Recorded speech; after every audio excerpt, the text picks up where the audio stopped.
In the early 12th century, a seemingly impossible promise was made. A man could deposit his wealth in Paris and walk away with nothing but a simple piece of parchment, only to retrieve the same gold safely across continents, without a single coin touched along the way.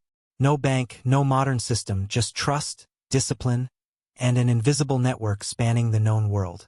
This quiet miracle wasn't mystical. It was engineered. The Knights Templar had created a financial system long before we had banks, shaping a world where wealth could move without risk. But how did they do it, and why was their revolutionary power lost to history? The gold should have been heavy. It should have clinked, scraped against leather, weighed down saddlebags, and slowed the horse to a cautious walk. In the medieval world, wealth always announced itself by its burden. Coins bruised ribs, bent spines, and drew the eyes of thieves long before they reached a city gate. Gold was never silent, never invisible, and never safe. And yet, sometime in the early 12th century, a man left Paris carrying nothing of value at all. He was a pilgrim, or perhaps a merchant, or perhaps a minor noble. History does not preserve his name. What it preserves is the impossibility of his journey. Before leaving France, he entered a stone building guarded not by soldiers of a king, but by men who had sworn vows of poverty. He placed his wealth on a wooden table. Coins, rings, ingots, maybe even a small inheritance meant to survive him. He did not expect to see that gold again for months, perhaps years. In exchange, he received a simple document, a piece of parchment, a seal, promise. Then he walked away empty-handed. Weeks later, after crossing mountains, seas, and territories ruled by hostile lords, he arrived in Jerusalem. The roads had been brutal. Others had been robbed. Some had been killed. He arrived with dusty clothes, tired eyes, and nothing but that folded parchment hidden close to his body.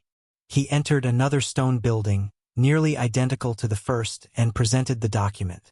It was examined. A seal was compared. A record was consulted. And then, without surprise, without debate, his gold was returned to him. Not similar gold. Not compensation. The same value. The same promise fulfilled. No modern bank existed. No centralized currency system. No international law to enforce contracts across borders. There was no police force that stretched from Paris to Jerusalem. No insurance system. No digital ledger humming quietly in the background. And yet, the transaction worked. Perfectly. The question is not how this was possible. The question is why we are rarely told that it ever happened at all.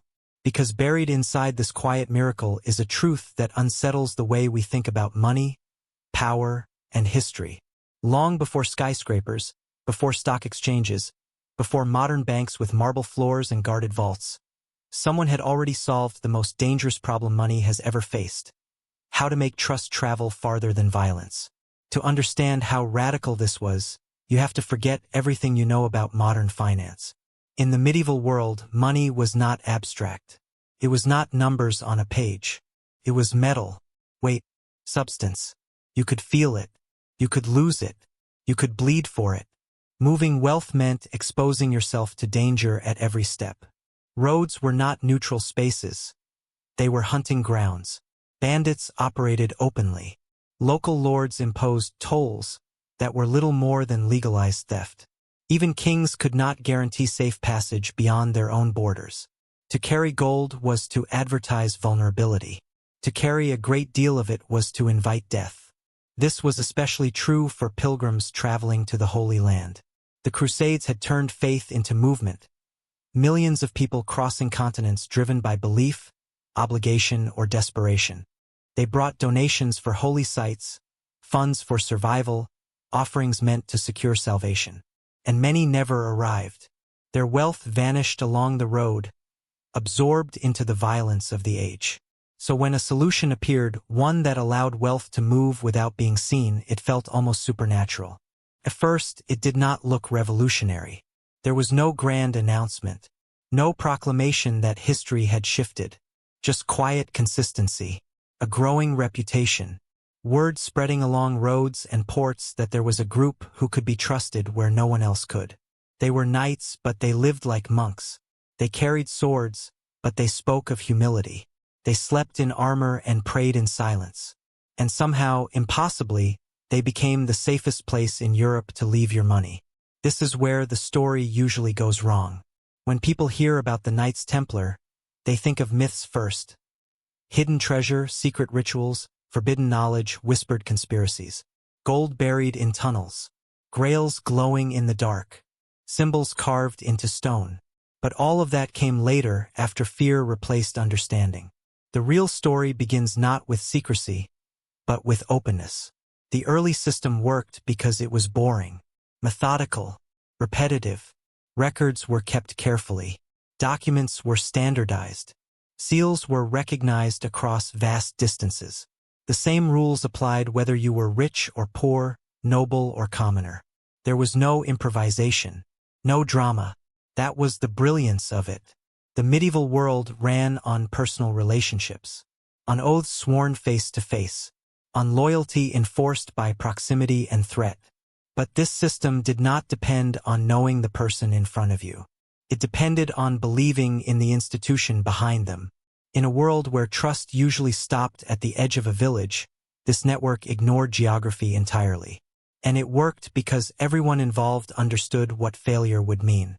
If the promise failed even once, if a pilgrim arrived in Jerusalem and was told his gold was gone, the entire system would collapse. Reputation was the currency that backed every transaction. Lose it and nothing else mattered. So the promises were kept. Again and again. Quietly. Which raises an uncomfortable realization. Before there were banks, before there were financiers, before there were corporations or currencies traded across oceans, there existed an organization capable of doing what kings could not. They created a financial network that stretched across continents without conquering them. They moved wealth without armies. They enforced trust without prisons. And they did it while publicly claiming to own nothing at all. This is the paradox at the heart of the story. A group sworn to poverty became the custodians of unimaginable wealth. Men who renounced personal ownership built a system that redefined ownership itself. Warriors of faith quietly laid the groundwork for something far more enduring than any crusade. At the time, no one used the word bank. But that is what this was. Not a building, but a relationship. Not vaults, but belief. A promise that value could be stored, transferred, and retrieved based not on force, but on shared trust in a system that never revealed its inner workings. That secrecy was not mystical. It was practical. The less attention drawn to how the system worked, the safer it remained. No spectacle. No innovation announced too loudly.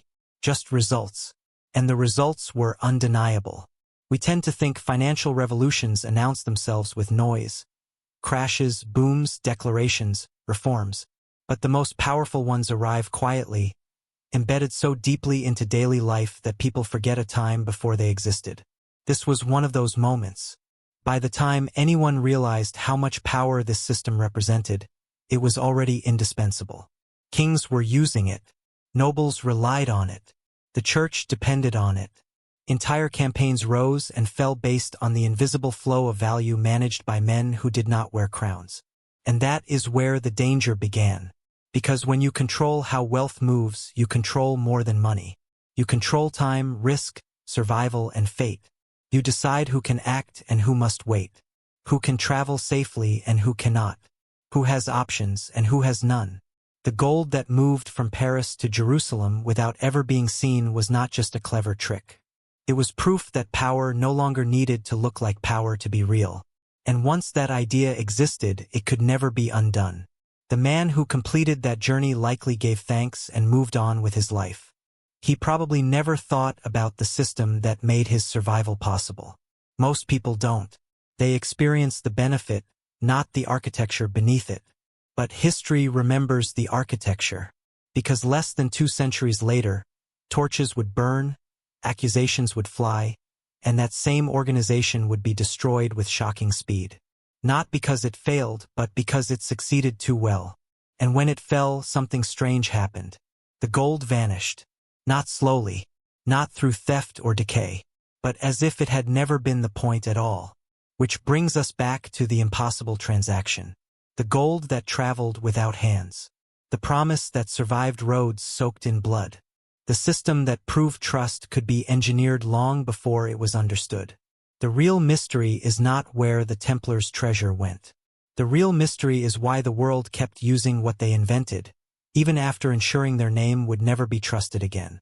Because once you learn how this system was born, you begin to see it everywhere. And once you see it, the modern world looks very different, and far more fragile than we like to believe. The world the Templars entered was a place that did not forgive carelessness. Roads were not merely paths. They were gauntlets. Rivers and forests, long since romanticized in poems and paintings, were traps and ambush points, filled with men who measured success not in crops or coin, but in fear and stolen wealth. Traveling from one city to another could be a death sentence. A single misstep, a single wrong acquaintance, could mean the difference between life and death, between prosperity and annihilation. The streets of Paris, the ports of Venice, the bridges of the Rhine, none offered the safety we unconsciously expect today. Even those in the most powerful cities were never entirely secure. Money, unlike faith or loyalty, could not be guaranteed. In this world, wealth was visible. It weighed on your back, rattled in your pouch, glimmered in your hands. Carry too much and you were a target. Carry too little and you risked starvation. The notion of abstract value, something that could exist on paper or promise alone, was nearly inconceivable. The world operated on a brutal, physical economy, where strength dictated survival and opportunity was often a thin line between courage and folly. Bandits were not hidden threats. They were expected. Knights who swore oaths to kings often engaged in highway robbery under the guise of feudal duty. Taxes were collected in coin and in blood. Lords and barons demanded tribute at every tollgate and river crossing, and refusal was met with violence. For the ordinary traveler, wealth movement was not just risky, it was nearly impossible. Pilgrims, merchants, and nobles had to plan meticulously. A journey from Paris to Rome could take months, sometimes years, with armed escorts and hidden routes. Crossing from Europe to the Holy Land meant traversing hostile territories, crossing seas where pirates lurked, navigating cities with fluctuating allegiances, and hoping that local rulers would honor a vague sense of chivalric code. Every coin in your possession was a reminder that survival depended on someone else's mercy. And mercy in this world was rare. Yet wealth still needed to move. Pilgrims brought offerings to the holy sites in Jerusalem. Merchants traded goods across borders, relying on distant markets. Nobles needed to fund armies and campaigns, sometimes thousands of miles away from their treasury. The more valuable the cargo, the more necessary it was to protect it, and the more desperate the search for a reliable system. But there was no system, not in the sense that we understand today. Local money changers offered rudimentary services, and monasteries sometimes safeguarded coins, but these solutions were limited, inconsistent, and perilous. To trust a stranger with your wealth was almost unthinkable. To entrust it across continents was unthinkable in ways that bordered on madness. This context is what made the Templars' innovations so revolutionary. They entered a world defined by instability, danger, and the ever-present threat of violence. They operated within that world not by brute force alone, but by constructing an invisible lattice of trust, reputation, and meticulous record-keeping. The roads remained dangerous, rivers remained full of pirates, and bandits remained ever watchful. But the Templars carved out a domain where wealth could exist without immediate peril. And in doing so, they created the first true form of what we would now recognize as a financial network. The psychological weight of this reality cannot be overstated. In a world where carrying wealth was akin to carrying a loaded sword, where every coin could be a death sentence, the Templars offered a new form of freedom. Freedom not of land or even of life, but freedom of choice. The choice to move without fear, to act without paralyzing risk, to rely on a system larger than oneself. For a medieval pilgrim, this was nothing short of miraculous. It allowed people to transcend geography, politics, and violence in ways that were previously unimaginable. And yet, the medieval world was not forgiving to innovation. Systems that threatened established power structures, that shifted the balance of influence, were met with suspicion. the very characteristics that made the Templars' network so effective. Its secrecy, its reach, its reliability, made it a source of envy and fear. Kings owed debts they could not repay. Nobles depended on resources they could not control. The Church, the ultimate arbiter of morality and law, watched closely. In such a volatile environment, the Templars were an anomaly. They were simultaneously indispensable and threatening. Their power came not from armies or weapons but from their ability to move wealth securely across a fractured continent. And power, as always, attracts scrutiny. The political landscape amplified the danger. Europe was fragmented into countless principalities, kingdoms, and city-states. Alliances shifted with startling speed. Today's ally could be tomorrow's invader. Laws were local, enforcement inconsistent, and corruption pervasive. Even within the Church, rivalries simmered. Papal decrees could protect the Templars in one instance and condemn them in another. Money, and the ability to control it, became a form of leverage as potent as any sword. And in this environment, failure was personal. A single misstep could mean not just loss of wealth, but loss of life, reputation, and influence. Consider the journey of a wealthy merchant attempting to reach a trade fair in Venice from a northern German town. He would likely travel in stages, employing armed escorts, changing horses at intervals, and negotiating passage through multiple jurisdictions. Each leg of the journey carried its own risks. River crossings, ambushes, tolls that could bankrupt him, and the constant threat of theft. A delay or miscalculation could ruin his entire operation. Every coin counted, every transaction mattered, every contract was a lifeline. In such a world, the idea of leaving one's wealth in the care of a stranger would have been not just unusual, but terrifying. Yet that is exactly what the Templars offered. A system that made the impossible routine. It was a system built on meticulous organization. Each commandery or Templar house functioned as a node in a network. Records were standardized. Seals and documents were carefully crafted to prevent forgery. Verification processes were rigorous. The same rules applied whether the depositor was a peasant pilgrim or a king. By creating a network that operated on reputation rather than force, the Templars achieved what no one else could: predictable outcomes in a world that was otherwise chaotic. They transformed the act of transferring wealth into a disciplined, reliable process, almost mechanical in its precision. For people accustomed to uncertainty at every turn, this reliability was nothing short of astonishing. This was not merely a logistical achievement. It was psychological. Trust had been scarce in medieval Europe, and yet the Templars made it functional, almost tangible. They allowed people to act with confidence, to plan journeys without constant fear of theft, to fund armies or pilgrimages without being paralyzed by risk. They reduced the chaos of the world to a manageable pattern, where human ingenuity and institutional reliability intersected. In doing so, they created an invisible power, one that did not rely on swords or fortresses, but on confidence, discipline, and an unbreakable network of faith, both religious and financial. And therein lies the paradox. The medieval world was violent, unstable, and inherently hostile to centralized authority. Travel was perilous. Wealth was precarious. Laws were local, often unenforced, and sometimes non-existent.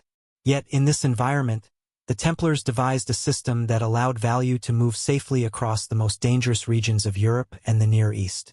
They demonstrated that order could exist amid chaos, that trust could be engineered, that money could move without exposure to immediate danger.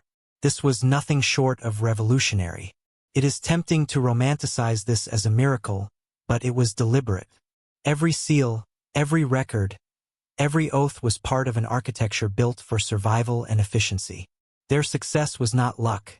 It was engineering, an invisible architecture of reliability embedded within a violent world.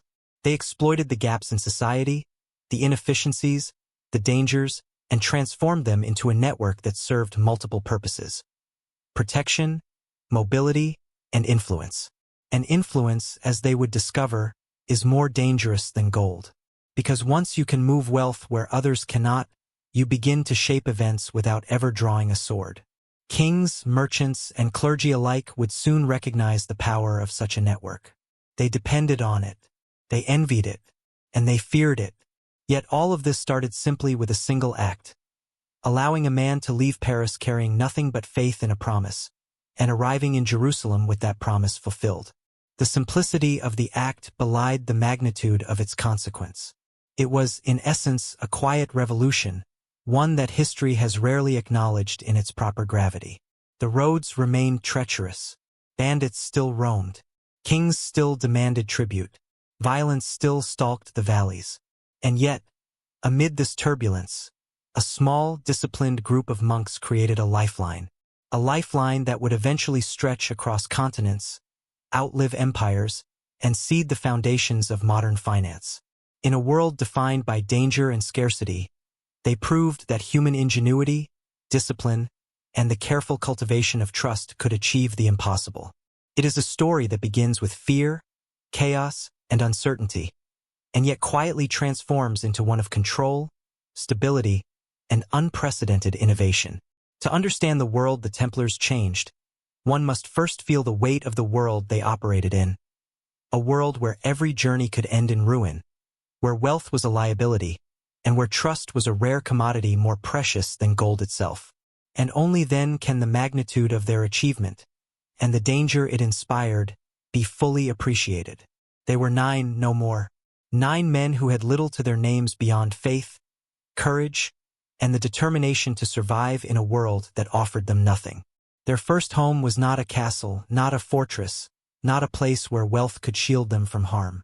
It was the ruins of Solomon's temple in Jerusalem, a site that carried the weight of millennia, sacred and broken, filled with echoes of glory long past. There, in the shadow of history and faith, these obscure figures began what would become one of the most extraordinary organizations in human history. It is tempting to imagine them as grand strategists from the beginning, but in truth they were barely more than monks. Poor, hungry, exhausted from the pilgrimage that had brought them to the Holy Land, they had no resources, no armies, no noble patrons beyond the thin veil of support from the church. Their vows were radical: poverty, chastity, and obedience. They renounced family wealth, earthly pleasures, and personal ambition. In a time when survival often depended on one's ability to seize wealth by whatever means necessary, they chose a path that seemed almost impossible, giving everything away. Yet this very impossibility would become their greatest weapon. In a world where most saw opportunity in conquest and theft, the 9 monks saw opportunity in discipline. They were not just warriors for Christ. They were witnesses to a world in chaos, and they began to understand that survival did not only come from strength of arms, but from the power of trust and organization. Each small victory, feeding the hungry, protecting pilgrims, navigating the political minefield of Jerusalem, was a step toward something larger. Something that would, in ways no one yet realized, reshape the structure of power itself. The earliest Templars carried swords, yes, but their real arsenal was their discipline. They were trained to endure hunger, to march for days without complaint, to maintain silence in the midst of danger. They moved like shadows through hostile territory, yet they also administered care. Hospitals, shelters, and secure lodgings became part of their work. They were protectors and logisticians as much as fighters, and this duality, the merging of the martial and the sacred, would define them. Where most men in the Holy Land were either conquerors or victims, the Templars became both shield and bridge. Their name, too, carried weight before it had power. Templar, derived from their association with the Temple of Solomon, sounded austere, sacred, and mysterious. It was a name designed to inspire obedience and respect, a kind of natural authority in a land teetering between chaos and devotion. For a pilgrim traveling across deserts and through bandit-infested passes, seeing a Templar knight meant safety, not fear. For local rulers, it meant a complex problem. How do you interact with men who answer only to the church, who hold no lands of their own, and who are sworn to an ideal that often conflicts with political expediency? The name itself became a tool, as potent as any sword. From their first days, these men were acutely aware of the contradictions that would define their order. Poverty, they had sworn, yet wealth found them. Danger, they had sworn to face, yet protection followed them.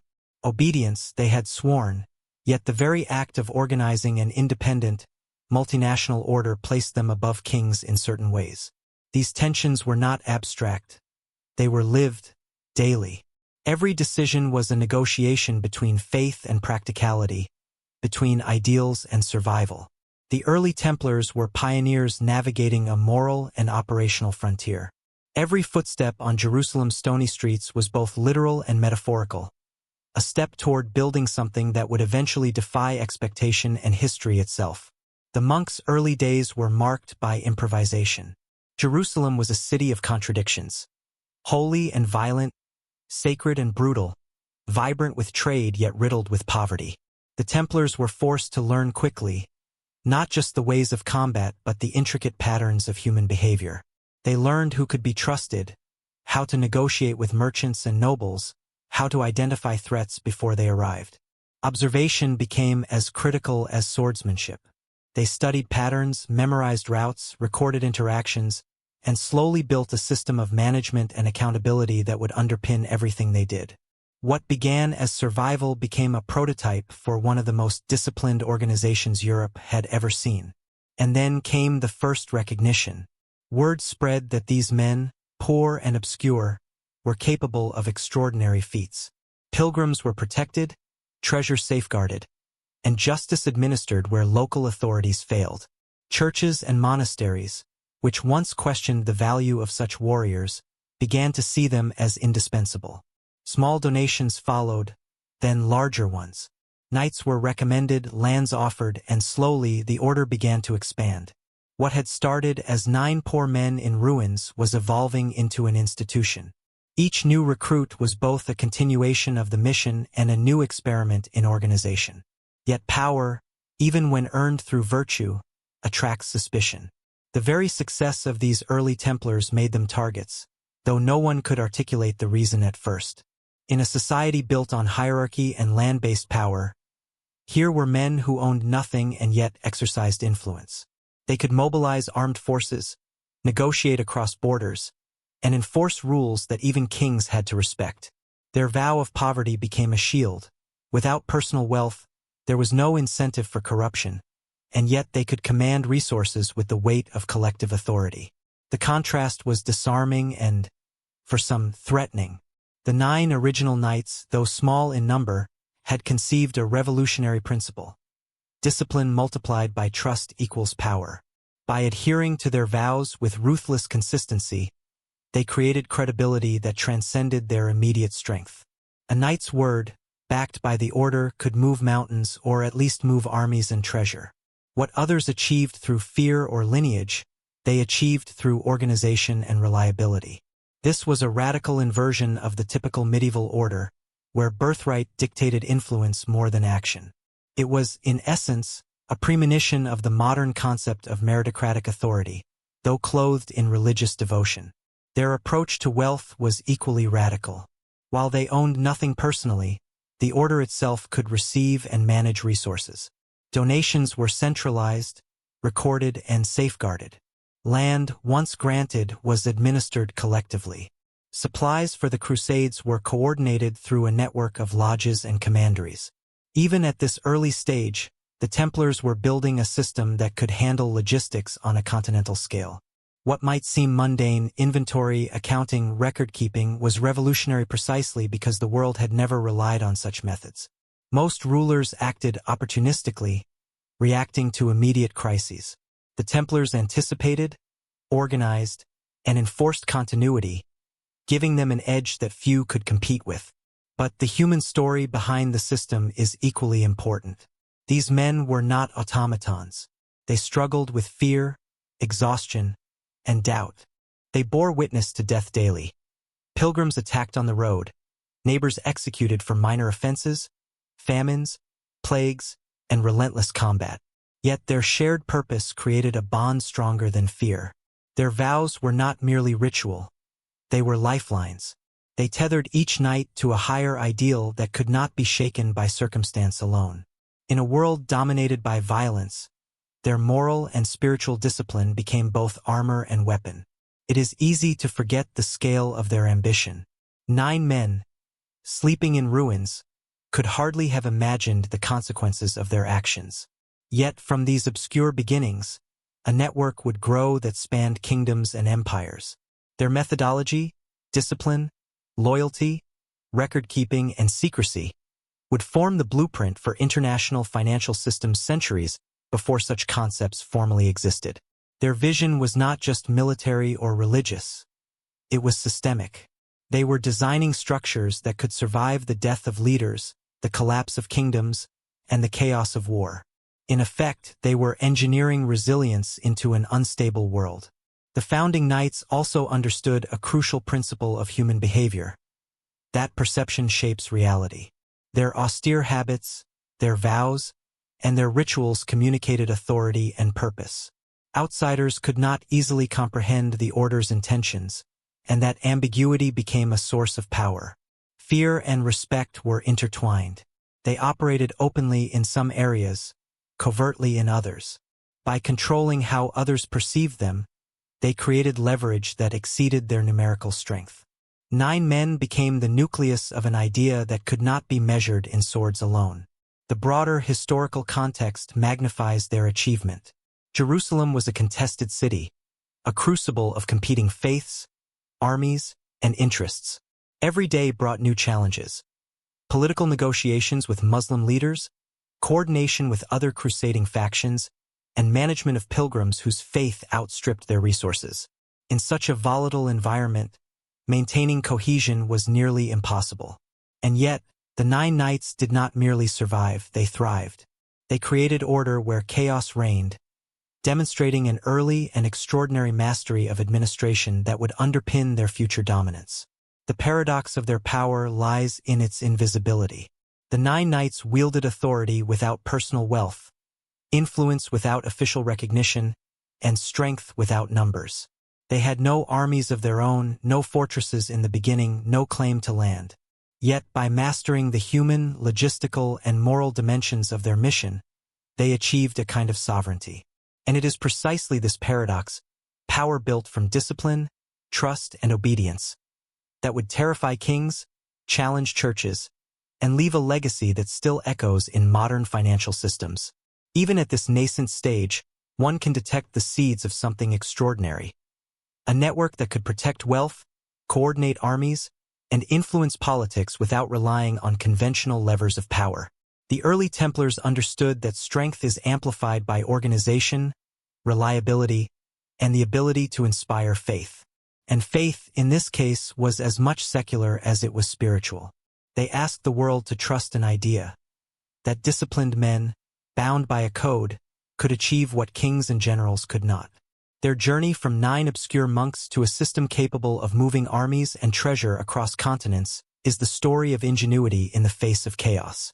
It is a story that begins in ruins, with nothing but faith and courage, and slowly builds into an institution capable of reshaping the rules of survival, authority, and trust. The founding knights, in their humility and devotion, were crafting not just an order, but a prototype for how human ingenuity can bend the most dangerous circumstances into opportunity. And so the paradox remains.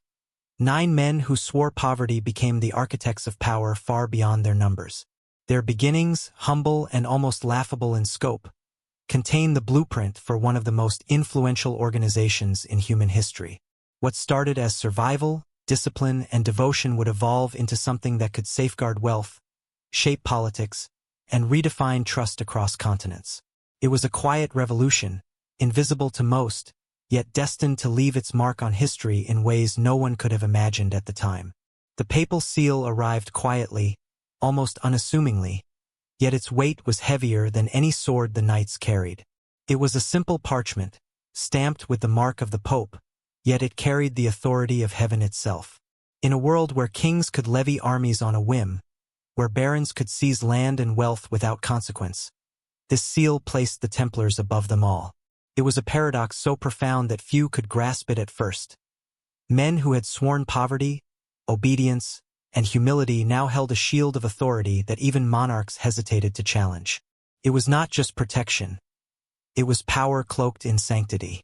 The significance of this papal endorsement cannot be overstated. In medieval Europe, the Church was both spiritual guide and political arbiter. Its decrees were enforced with a combination of moral authority and earthly influence, and papal bulls were among the most powerful documents in existence. When a knight received the papal seal, he was not merely being blessed. He was being granted a form of legal immunity that few could contest. Kings could not tax him without the Church's permission, nobles could not demand obedience without risking excommunication, and local courts could scarcely summon him to trial. The Templars had become a law unto themselves, and in a world where the law was often arbitrary or non-existent, this was revolutionary. This protection created opportunities that the founding knights could scarcely have imagined when they first took their vows. Where ordinary men risked life and limb to transport gold, the Templars could do so with impunity. They could cross borders with confidence, negotiate with rulers, and establish commanderies in distant lands without fear of interference. The papal seal was not merely a piece of paper. It was a key that unlocked doors previously closed to all but the most powerful monarchs. It allowed the order to operate across Europe and the Holy Land, to establish a network of lodges, and to coordinate logistics on a scale unmatched by any contemporary institution. What began as a small group of 9 men living in ruins was now poised to become a transnational force. The implications of this protection went beyond practical logistics. It created a psychological shift, both within the order and among those who interacted with it. The Templars could act with confidence because they were backed by the authority of the Pope, and others had to respect that authority, even if they despised it. Pilgrims traveling through dangerous territories instinctively deferred to Templar guidance. Merchants, nobles, and even kings recognized that challenging the order was not merely unwise, it was potentially sacrilegious. This combination of spiritual and temporal authority created a unique kind of leverage. The Templars did not rely solely on force. They wielded the invisible power of legitimacy, which, in a society governed by perception, was more potent than any army.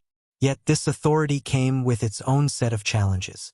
To operate effectively under the papal seal, the Templars had to maintain strict discipline and impeccable reputation. The Church's protection was not unconditional. It required the order to uphold its vows and conduct its affairs in accordance with ecclesiastical expectations. Any hint of corruption, heresy, or misuse of power could jeopardize the very privileges that gave them strength. The order had to balance ambition with humility, influence with obedience, and secrecy with transparency. Every decision carried the weight of both spiritual and temporal consequences. In this delicate balance lay the true genius of the Templars. They operated within the system while simultaneously transcending it. The papal seal also fundamentally altered the relationship between the Templars and the secular authorities of Europe. Kings who once saw them as mere mercenaries or pilgrims now had to acknowledge them as an independent entity with its own jurisdiction and rights. This created tension, especially in regions where rulers were financially strapped or politically insecure. A king might owe money to the Templars for the provisioning of an army, yet he could not seize their wealth or coerce them without risking excommunication.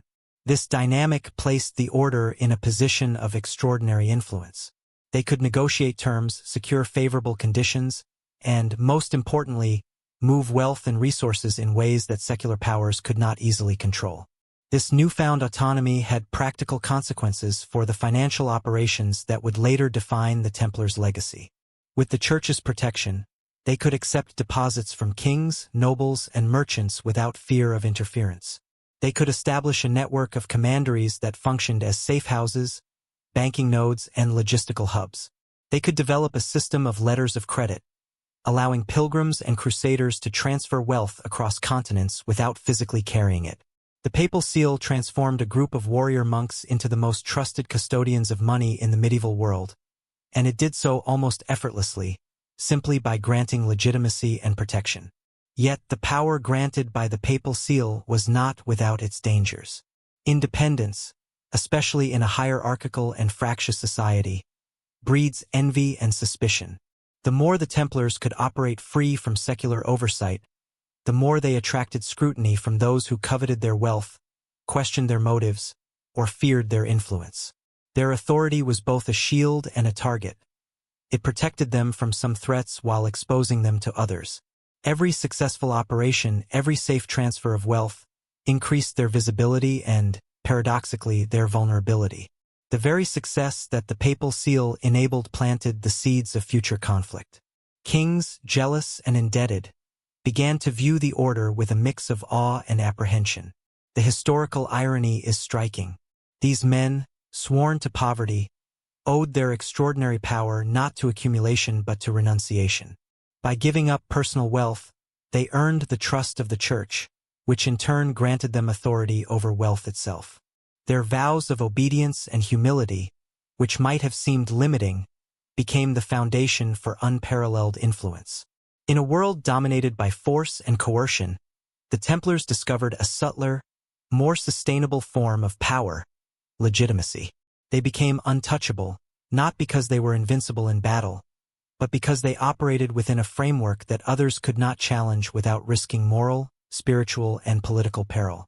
This authority extended beyond Europe and into the Holy Land, where the Templars had initially taken root. Jerusalem, a city of competing interests and constant threat, became both a testing ground and a proving ground. With the papal seal, the Templars could protect pilgrims, negotiate with local rulers, and manage the logistics of crusading armies with unprecedented efficiency. They could coordinate the movement of soldiers, supplies, and money in ways that blurred the line between military and financial power. Their success in these operations demonstrated the practical utility of papal protection and reinforced the perception of the order as indispensable. The seal also allowed for a kind of operational creativity that would have been impossible under normal circumstances. Commanders could make autonomous decisions, establish safe routes for pilgrims, and negotiate with foreign powers without waiting for approval from secular authorities. This flexibility, combined with centralized oversight within the order, created a system that was both resilient and adaptive. The Templars were able to respond to crises, anticipate threats, and exploit opportunities with a speed and precision that few contemporary organizations could match. It was an early example of what we might today call a decentralized yet highly coordinated network, one built not on technology but on trust, discipline, and the authority of the Church. Yet for all its practical advantages, the papal seal carried a deeper, almost symbolic significance. It represented the Church's endorsement of a radical new form of authority, one that transcended traditional hierarchies, relied on moral legitimacy rather than brute force, and allowed a small, disciplined group to operate with extraordinary autonomy. The seal was a contract of faith and power, a recognition that the order could be trusted to act in the Church's interest while simultaneously pursuing its own mission. It was a subtle but profound shift in the nature of medieval power, one that would have long-lasting consequences for both the Templars and the broader world. The psychological impact of this protection cannot be overstated. To a pilgrim or a merchant traveling through hostile territories, the presence of a Templar knight was a guarantee of safety. To a king or a noble, it was a reminder that not all authority flowed from the throne. The papal seal created a new axis of power, one rooted in faith, discipline, and reputation rather than inheritance or force of arms. This shift was revolutionary because it introduced the concept that legitimacy and trust could be formalized, institutionalized, and defended with documents and rituals rather than just swords and walls. The Templars' use of the papal seal also foreshadowed their later financial innovations. By establishing themselves as independent and trusted custodians of wealth, they laid the groundwork for systems of deposit, credit, and transfer that predated modern banking by centuries. Their operational freedom, guaranteed by the Church, allowed them to experiment with methods of moving money, securing assets, and coordinating complex logistics. These innovations were not theoretical. They were practical responses to the dangers and inefficiencies of the medieval world. They demonstrated that the combination of spiritual authority and disciplined organization could achieve results that secular power alone could not. Even so, the papal seal was not a permanent shield. It offered protection, but it also attracted attention. The Templars' autonomy, wealth, and influence made them targets of envy, suspicion, and eventually outright hostility. Kings who owed debts and barons who coveted power began to see the order as a threat. The very privileges that allowed the Templars to operate effectively also planted the seeds of their eventual persecution. The irony is striking. The seal that granted them safety also made them irresistible prey. Their success, validated by the Church, created a tension that would culminate in dramatic betrayal centuries later. In essence, the papal seal did more than protect the Templars. It transformed them. It turned a small group of monks and warriors into an institution with global reach and unprecedented authority. It legitimized their operations, expanded their influence, and allowed them to innovate in ways that would have been impossible otherwise. It created a paradoxical power. Men who owned nothing yet commanded everything, who were vulnerable yet untouchable, who were humble yet feared. The seal did not merely safeguard their existence. It amplified it, laying the foundation for one of the most extraordinary and influential organizations in human history. The broader implication is profound. The Templars' authority under the papal seal demonstrates that power is not always derived from force, wealth, or numbers. Sometimes it comes from legitimacy, trust, and strategic alignment with institutions larger than oneself. In a chaotic, violent, and fragmented world, 9 poor knights bound by faith could achieve dominance not by conquest, but by operating within a framework that conferred both protection and moral authority.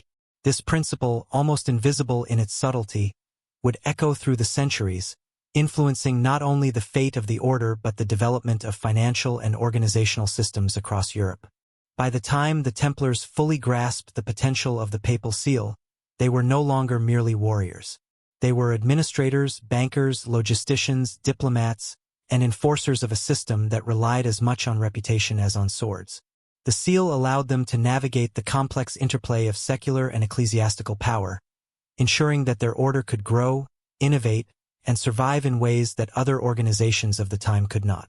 It transformed the Templars from a small, humble band of monks into architects of an order that would shape the medieval world and leave a legacy that persists, often unnoticed, to this day. The transition from sword to ledger was not immediate, nor was it entirely intentional. At first, the Knights Templar were warriors and protectors, moving across battlefields and pilgrim routes with discipline and courage. Their early triumphs were measured in victories, in lives saved, in convoys protected from bandits and marauding armies. But as they carried out their missions, something remarkable began to happen. They were entrusted with more than just lives. They were entrusted with wealth. The pattern was subtle at first. A pilgrim hands over a few coins for safekeeping. A noble entrusts a parcel of gold. A king asks for resources to be stored while he gathers his army. And each time, the Templars delivered. Each time, the gold, the treasure, the trust was preserved and returned intact. The necessity of this care became clear as the crusades intensified. Armies moved across vast territories where roads were unsafe, bridges were unreliable, and local authorities were often indifferent or hostile. Supplying these forces was a logistical nightmare. Every coin that failed to reach its destination could result in death, mutiny, or defeat. It was not enough to fight on the battlefield. The Templars had to fight in a different arena, one that required precision, organization, and a meticulous attention to detail. Their weapons were no longer only steel and leather but also parchment, ink, and a system of accountability that would allow them to track wealth across hundreds of miles. What the Templars discovered early on was that movement of men and movement of money were inseparable. Armies required provisioning, crusaders required passage, pilgrims required security, and all of it required resources that could not be trusted to anyone else. The order had the unique combination of discipline, loyalty, and papal authority to fill that gap. They realized that if they could perfect the art of moving wealth safely, they could achieve a kind of influence that even the most powerful kings could not match. Protecting treasure became as strategic as holding territory. Each deposit safeguarded, each transaction completed, strengthened not just the order's credibility, but its power to shape events far beyond the battlefield. The practical challenges were immense. Roads were long and treacherous, weather was unpredictable, and human greed was omnipresent. To manage these risks, the Templars developed an early form of logistical intelligence. They kept detailed records of deposits, withdrawals, and the movement of both people and goods. These records were standardized across their commanderies, ensuring that a document issued in Paris could be verified in Jerusalem. Seals were created to prevent forgery, and verification procedures were established to maintain trust across borders. Every transaction required multiple layers of accountability, a system that functioned as both safeguard and deterrent. Pilgrims and nobles quickly realized that entrusting their wealth to the Templars was not just safer than carrying it themselves. It was the only way to ensure it would survive the journey. The transformation from warrior to banker did not diminish their martial identity. Rather, it expanded it. Each mission became a combination of combat and administration, of defense and logistics. The Templars learned to allocate resources strategically, ensuring that soldiers, supplies, and treasure moved in coordination. Their lodges and commanderies were organized not only as military outposts but also as financial hubs. They became early examples of complex, centralized management structures capable of operating across great distances with reliability. The lessons they learned in these dual roles would later inform their reputation as one of the most disciplined and effective organizations in Europe. The psychological dimension of this shift was profound. In a violent, unpredictable world, the ability to guarantee the safety of wealth was transformative. Pilgrims who once feared robbery could now travel with confidence, knowing their valuables were protected. Nobles and monarchs who once relied on mercenaries or local authorities found in the Templars an organization capable of preserving their resources and facilitating complex operations. This created a feedback loop. The more wealth entrusted to the order, the more sophisticated their systems became, and the more indispensable they appeared. Wealth, once merely a measure of personal power, became a tool through which the Templars expanded their influence without violating their vows of poverty. The brilliance of the Templars lay not only in their methods but also in their understanding of human behavior. They recognized that trust was more valuable than gold, and that reputation was the currency that could travel further than any coin. Every successful transaction reinforced their credibility, and every failure could have catastrophic consequences. To maintain this trust, the order imposed strict rules of accountability, discipline, and transparency within its own ranks. Knights were trained to handle money with the same care they would handle a sword, understanding that the stakes were equally high. They became custodians not only of physical wealth but of the intangible trust that made its safe passage possible. Their systems were adaptable and scalable. As the order grew, they established networks that connected Europe to the Holy Land, linking Paris to London, Rome to Acre, and dozens of other nodes in between. Each commandery functioned as a branch office, a secure transfer point where wealth could be deposited, recorded, and redistributed. Pilgrims traveling across these regions could rely on the same processes and documentation at each stage of their journey. This standardization was unprecedented in a time when most transactions were localized, inconsistent, and vulnerable to theft or corruption. The Templars were creating a new kind of infrastructure, one that allowed resources to flow efficiently, predictably, and safely across vast distances. Innovation was not limited to logistics, it extended to legal and financial strategy. Medieval Europe was governed by a patchwork of local laws, religious decrees, and feudal customs, many of which conflicted with one another. Charging interest was technically prohibited by canon law, yet the Templars needed to manage deposits, loans, and transfers to sustain their operations. They developed ingenious methods to comply with religious regulations while still ensuring operational viability. Fees were structured in ways that allowed for profitability without violating vows or incurring moral censure. Legal instruments were crafted with careful attention to detail, ensuring that transactions were defensible and verifiable across multiple jurisdictions. The Templars were not merely moving money.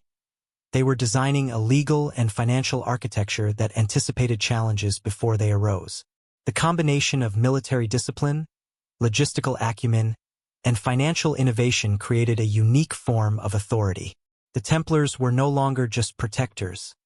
They were enablers. They facilitated trade, travel, and warfare in ways that no other institution could. Kings and nobles came to rely on their services, not because they were mercenaries, but because they were indispensable. Pilgrims entrusted their lives and treasures, merchants depended on their network, and armies moved under their guidance. The Templars' influence expanded quietly, almost invisibly, yet it touched nearly every aspect of medieval society connected to wealth, travel, and conflict. At the same time, the Templars maintained their spiritual and moral identity. Their work was framed as a service to God, a manifestation of their vows and their devotion. This dual identity, warrior and custodian, monk and banker, was critical to their success. It provided legitimacy, protected them from accusations of greed or corruption, and reinforced the trust placed in them by both commoners and rulers. Their ability to operate across such diverse domains without compromising their core values was a testament to their discipline, vision, and strategic insight. The human element remained at the center of their operations. Each knight understood that wealth without integrity was meaningless, and that trust could not be manufactured. They cultivated loyalty, transparency, and accountability, creating a culture in which errors were minimized, risks were managed, and the needs of those they served were prioritized. This culture allowed them to manage enormous sums of money, coordinate complex logistical operations, and maintain credibility across borders. It was a system built not just on rules but on shared values, shared purpose, and shared accountability. The broader consequences of this transformation were profound. By mastering the movement of money and resources, the Templars were effectively redefining power in medieval Europe. Influence no longer depended solely on armies or land. It could be exercised through the control and facilitation of wealth. A knight could impact the outcome of a military campaign, the success of a merchant venture, or the safety of pilgrims through careful management of resources. This shift was subtle but revolutionary, and it laid the foundation for the Templars' later innovations in finance, credit, and international banking. The movement from sword to ledger also had a strategic impact on the order itself. As their expertise in managing wealth grew, so did their autonomy. They were less dependent on local rulers, more capable of sustaining operations independently, and increasingly able to act in alignment with their mission rather than external pressures. This autonomy strengthened the order's resilience, allowing it to survive in hostile environments and adapt to challenges that would have destroyed less disciplined organizations. The Templars were not merely reacting to circumstances. They were shaping them, turning vulnerability into opportunity and danger into a platform for innovation. In retrospect, the transformation from warriors to administrators, protectors to financiers, seems inevitable. The demands of the crusades, the risks of travel, and the needs of those they served created conditions in which innovation was not optional. Yet the speed and elegance with which the Templars adapted was extraordinary. They did not simply respond to circumstances. They anticipated them, creating systems and processes that would outlast their lifetimes and leave a legacy that would reverberate for centuries. What began as a practical necessity, protecting wealth and lives, evolved into a sophisticated network capable of reshaping the social, political, and financial landscape of medieval Europe. By the time the Templars had fully embraced this dual role, they were no longer 9 men in ruins.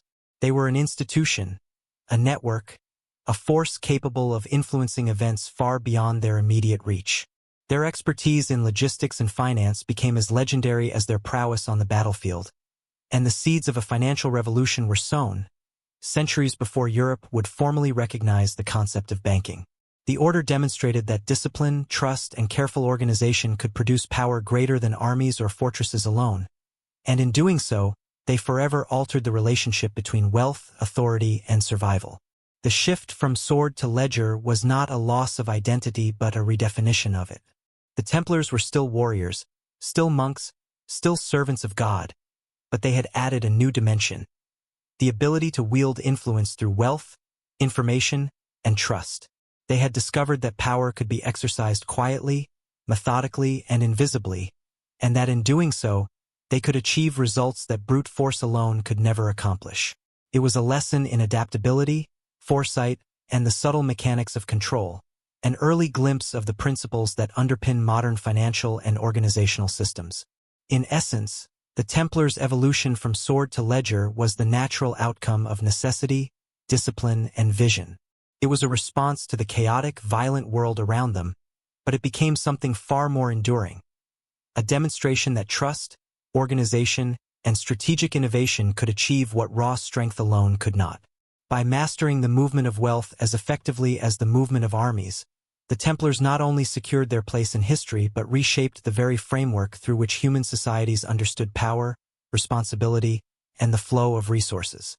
The invention that would come to define the Templars' legacy was deceptively simple, yet its implications were extraordinary. It began not with ambition but with necessity, the kind that arises when human lives and fortunes are at risk every day. Pilgrims were traveling across continents, carrying wealth in coin, gold, and precious objects, and with each journey came peril. Robbers, corrupt officials, and opportunistic nobles lurked on every road, every bridge, every river crossing. To move wealth safely required more than bravery.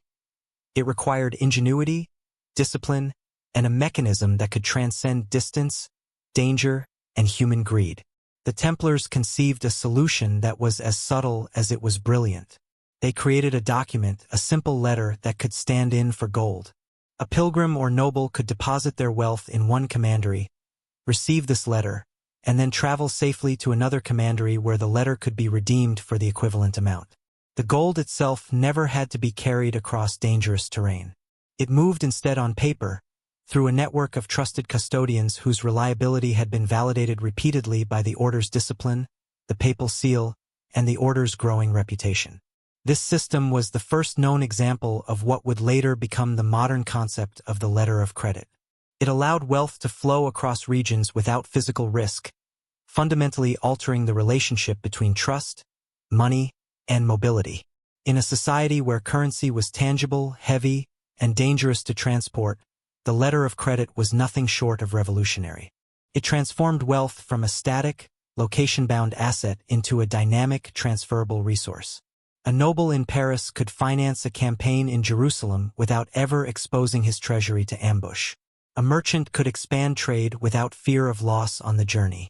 Pilgrims could undertake spiritual quests without carrying the burden of gold across hostile lands. The practical mechanics were meticulous. Each letter contained detailed information about the depositor, the amount deposited, and the destination commandery where it could be redeemed. Seals were carefully affixed to prevent forgery, and cross-checking procedures ensured that a fraudulent claim could be identified before any gold was released.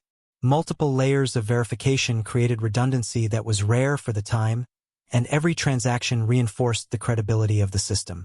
The letters were backed not just by the gold deposited, but by the reputation and discipline of the order itself.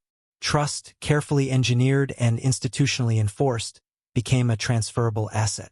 The psychological effect on those who used this system was profound.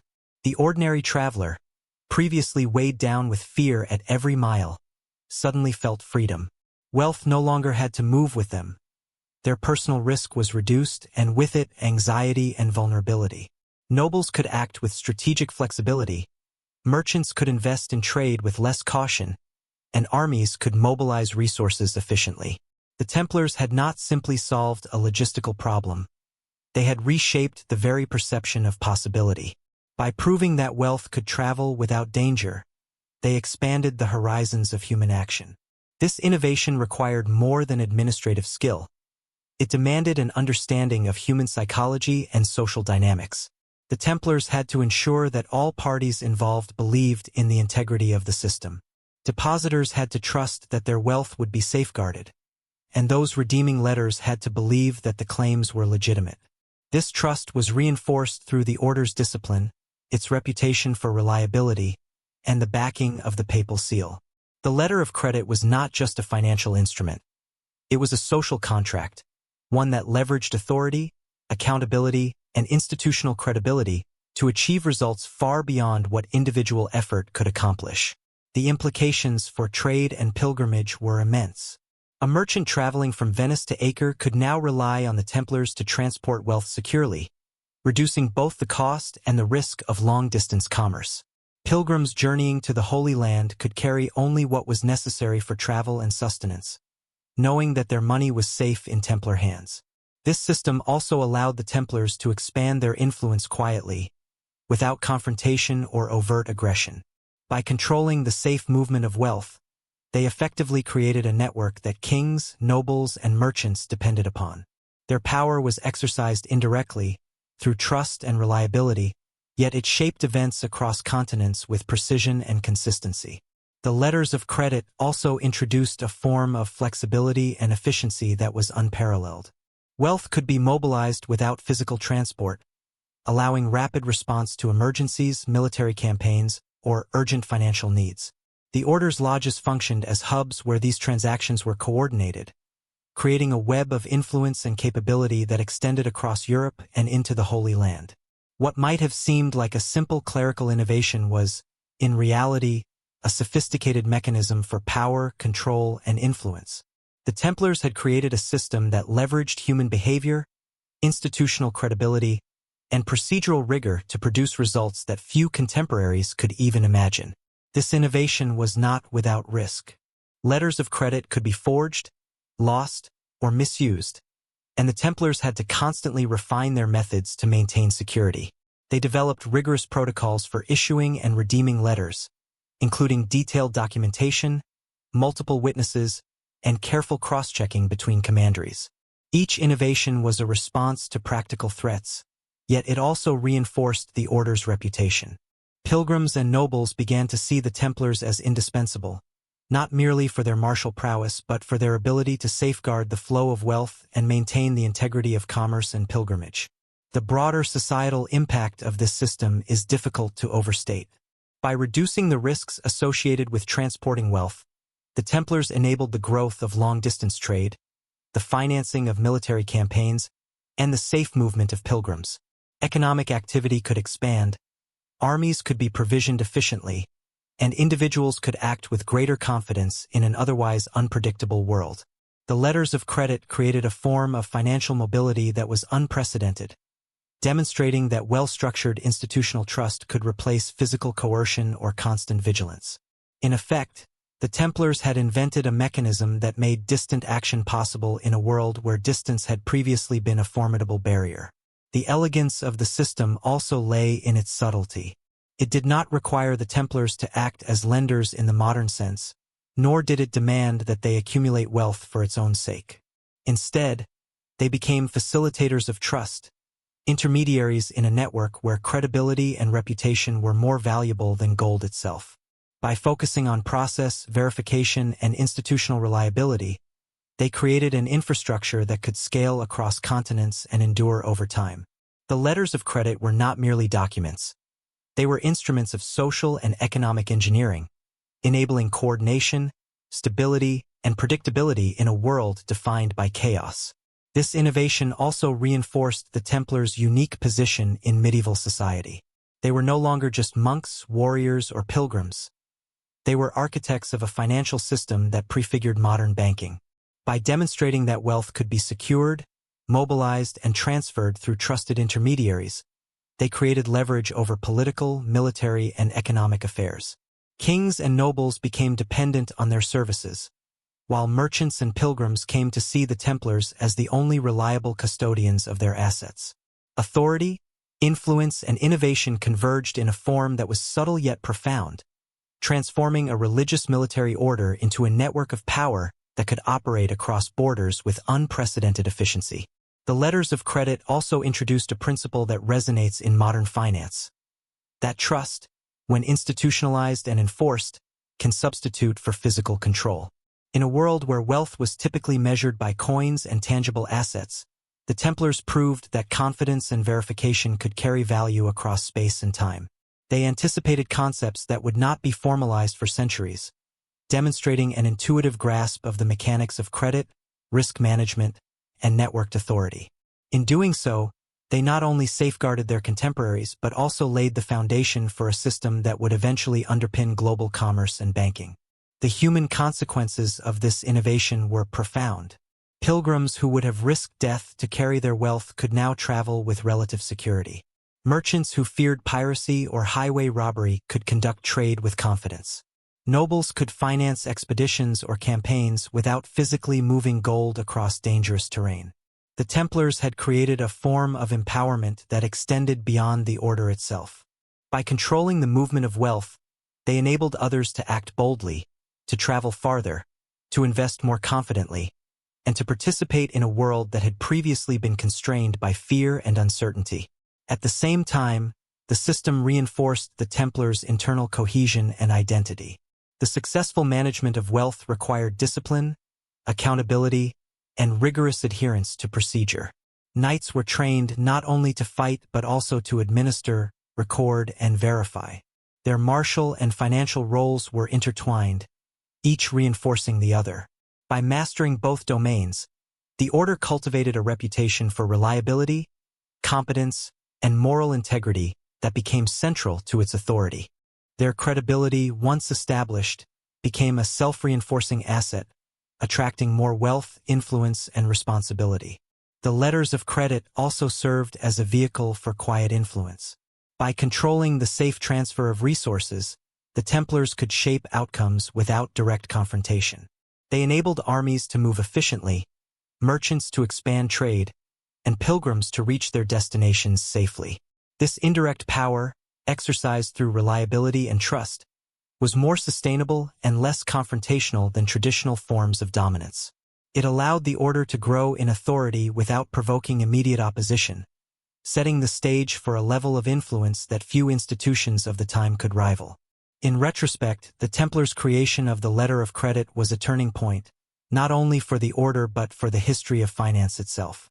It demonstrated that institutional trust could substitute for physical security, that documentation could replace constant vigilance, and that influence could be exercised quietly, through systems rather than force. By linking wealth to reputation and authority, the Templars created a model that would endure for centuries, influencing not only medieval commerce but the very foundations of modern banking and financial systems. What began as a practical solution to a dangerous problem became a revolutionary innovation with far-reaching consequences. The letters of credit allowed wealth to flow safely across continents, empowered individuals and institutions to act with confidence, and transformed the Templars into a network of authority that transcended borders. They proved that trust, carefully structured and institutionally enforced, could achieve results far beyond brute force or personal control. This innovation, subtle yet profound, secured the Templars' place in history, not only as warriors of faith, but as architects of a financial revolution that would resonate for centuries to come. The transformation wrought by the Templars' financial innovations was not immediate, nor was it always recognized by those who benefited from it. At first, kings, nobles, and merchants merely noticed that their treasure reached its destination safely, that armies were provisioned efficiently, and that pilgrims returned home with their wealth intact. They did not yet fully understand that a quiet revolution had taken place, one that shifted the balance of power in Europe and the Holy Land in subtle but profound ways. The Templars had created a system in which influence could be exercised without armies, where authority could be wielded through reliability rather than coercion, and where wealth could move across continents with unprecedented security. The consequences of this shift were most evident in the political realm. Kings who once dictated terms through land, troops, or marriage alliances found themselves negotiating with a power that owed allegiance to no throne, no dynasty, and no earthly ruler beyond the papacy. The Templars' autonomy allowed them to operate in spaces where secular authorities had limited reach. They could offer or withhold services, facilitate or obstruct military campaigns, and influence the flow of resources. This capacity to control the distribution of wealth and supplies gave them leverage that was as potent as any army, yet invisible to the naked eye. A king's favor or disfavor could determine whether the order intervened on a battlefield or safeguarded vital assets. The subtlety of this influence was one of the Templars' most powerful tools. It allowed them to shape outcomes without overt confrontation, to command respect and deference through strategic reliability rather than brute force. Merchants, too, were transformed by the order's systems. Trade in the medieval world was a risky enterprise. Long-distance commerce involved transporting goods and gold across territories plagued by bandits, pirates, and hostile local authorities. Every journey was a gamble, every coin a potential loss. The Templars' letters of credit allowed merchants to circumvent these dangers. Wealth could now move in abstraction, secured by the order's meticulous record-keeping, seals, and reputation. A merchant in Venice could expand his operations to Acre or Damascus without fear of losing his capital. Trade became faster, safer, and more profitable. Markets grew, economies became interconnected in ways previously impossible, and the Templars were at the center of this new financial web, quietly controlling the arteries of commerce while maintaining the appearance of religious devotion and martial discipline. Pilgrims experienced a transformation that was less visible but no less significant. Journeying to the Holy Land was a perilous endeavor, often taking months or years. Carriers of wealth faced the constant threat of robbery, kidnapping, and death. By entrusting their assets to the Templars, pilgrims could travel lighter, move faster, and focus on their spiritual mission rather than the weight of gold in their pockets. This seemingly minor convenience had profound social implications. Pilgrimages increased in number and frequency, religious devotion flourished, and the Templars' presence became synonymous with security. Their financial innovations were, in essence, facilitating faith itself, turning abstract piety into tangible safety, and giving life to spiritual journeys that might otherwise have been abandoned. The military implications were equally transformative. Crusading armies required enormous logistical support. Supplies, weaponry, food, and coin had to move across hostile territories in coordination with battle plans that were often complex and fluid. The Templar system of secure wealth transfer and resource management allowed commanders to concentrate on strategy rather than supply lines. Armies could mobilize more rapidly, respond to crises with agility, and maintain cohesion even in hostile territory. The Order's financial innovations effectively amplified the power of armies without increasing their size or combat capacity. A small number of disciplined knights could, through the movement of resources, influence campaigns in ways that conventional force alone could not achieve. This was a subtle, almost invisible form of power, yet it was devastatingly effective. The ripple effects of the Templars' innovations extended to the social hierarchy. Nobles, once the uncontested arbiters of wealth and influence within their territories, found themselves navigating a world where another entity could move resources more efficiently and securely. The Order's reputation for reliability created a new benchmark. If a noble could not ensure the safety of his wealth or resources, he became dependent on the Templars, whether he admitted it or not. This dependency created leverage that the Templars could exercise indirectly. They were not oppressors, yet they could subtly influence decisions, facilitate alliances, and shape outcomes across Europe without ever engaging in traditional political machinations. Authority, in this sense, was decentralized and subtle, but no less potent than armies or fortresses. The Church, too, benefited from and was influenced by the Templars' financial network. By safeguarding pilgrim wealth, provisioning armies, and facilitating trade, the Order strengthened the Church's reach and influence across Europe and the Holy Land. Papal initiatives could be supported with greater efficiency, crusades could be funded more securely, and the spiritual mission of pilgrimage could be expanded without exposing participants to undue risk. In essence, the Templars became the operational backbone of the Church's worldly ambitions, translating spiritual authority into tangible influence. Their innovations allowed faith to intersect with practical logistics, creating a synergy that few contemporaries fully understood but all relied upon. Yet the Templars' influence was not only practical, it was also psychological. They demonstrated that trust, discipline, and organizational competence could be as powerful as armies or dynastic claims. Kings, nobles, and merchants were forced to acknowledge an entity that could operate with efficiency and autonomy across borders. Their reputation for reliability became a form of soft power, compelling respect and deference without overt aggression. To challenge the Templars was not merely risky in practical terms. It was a challenge to the credibility of a system that had proven indispensable. Authority, once the province of land, birth, or force, could now be exercised through trust and institutional competence. The Templars' financial innovations also set the stage for larger geopolitical consequences. By centralizing the control and movement of wealth, they could affect the balance of power across regions.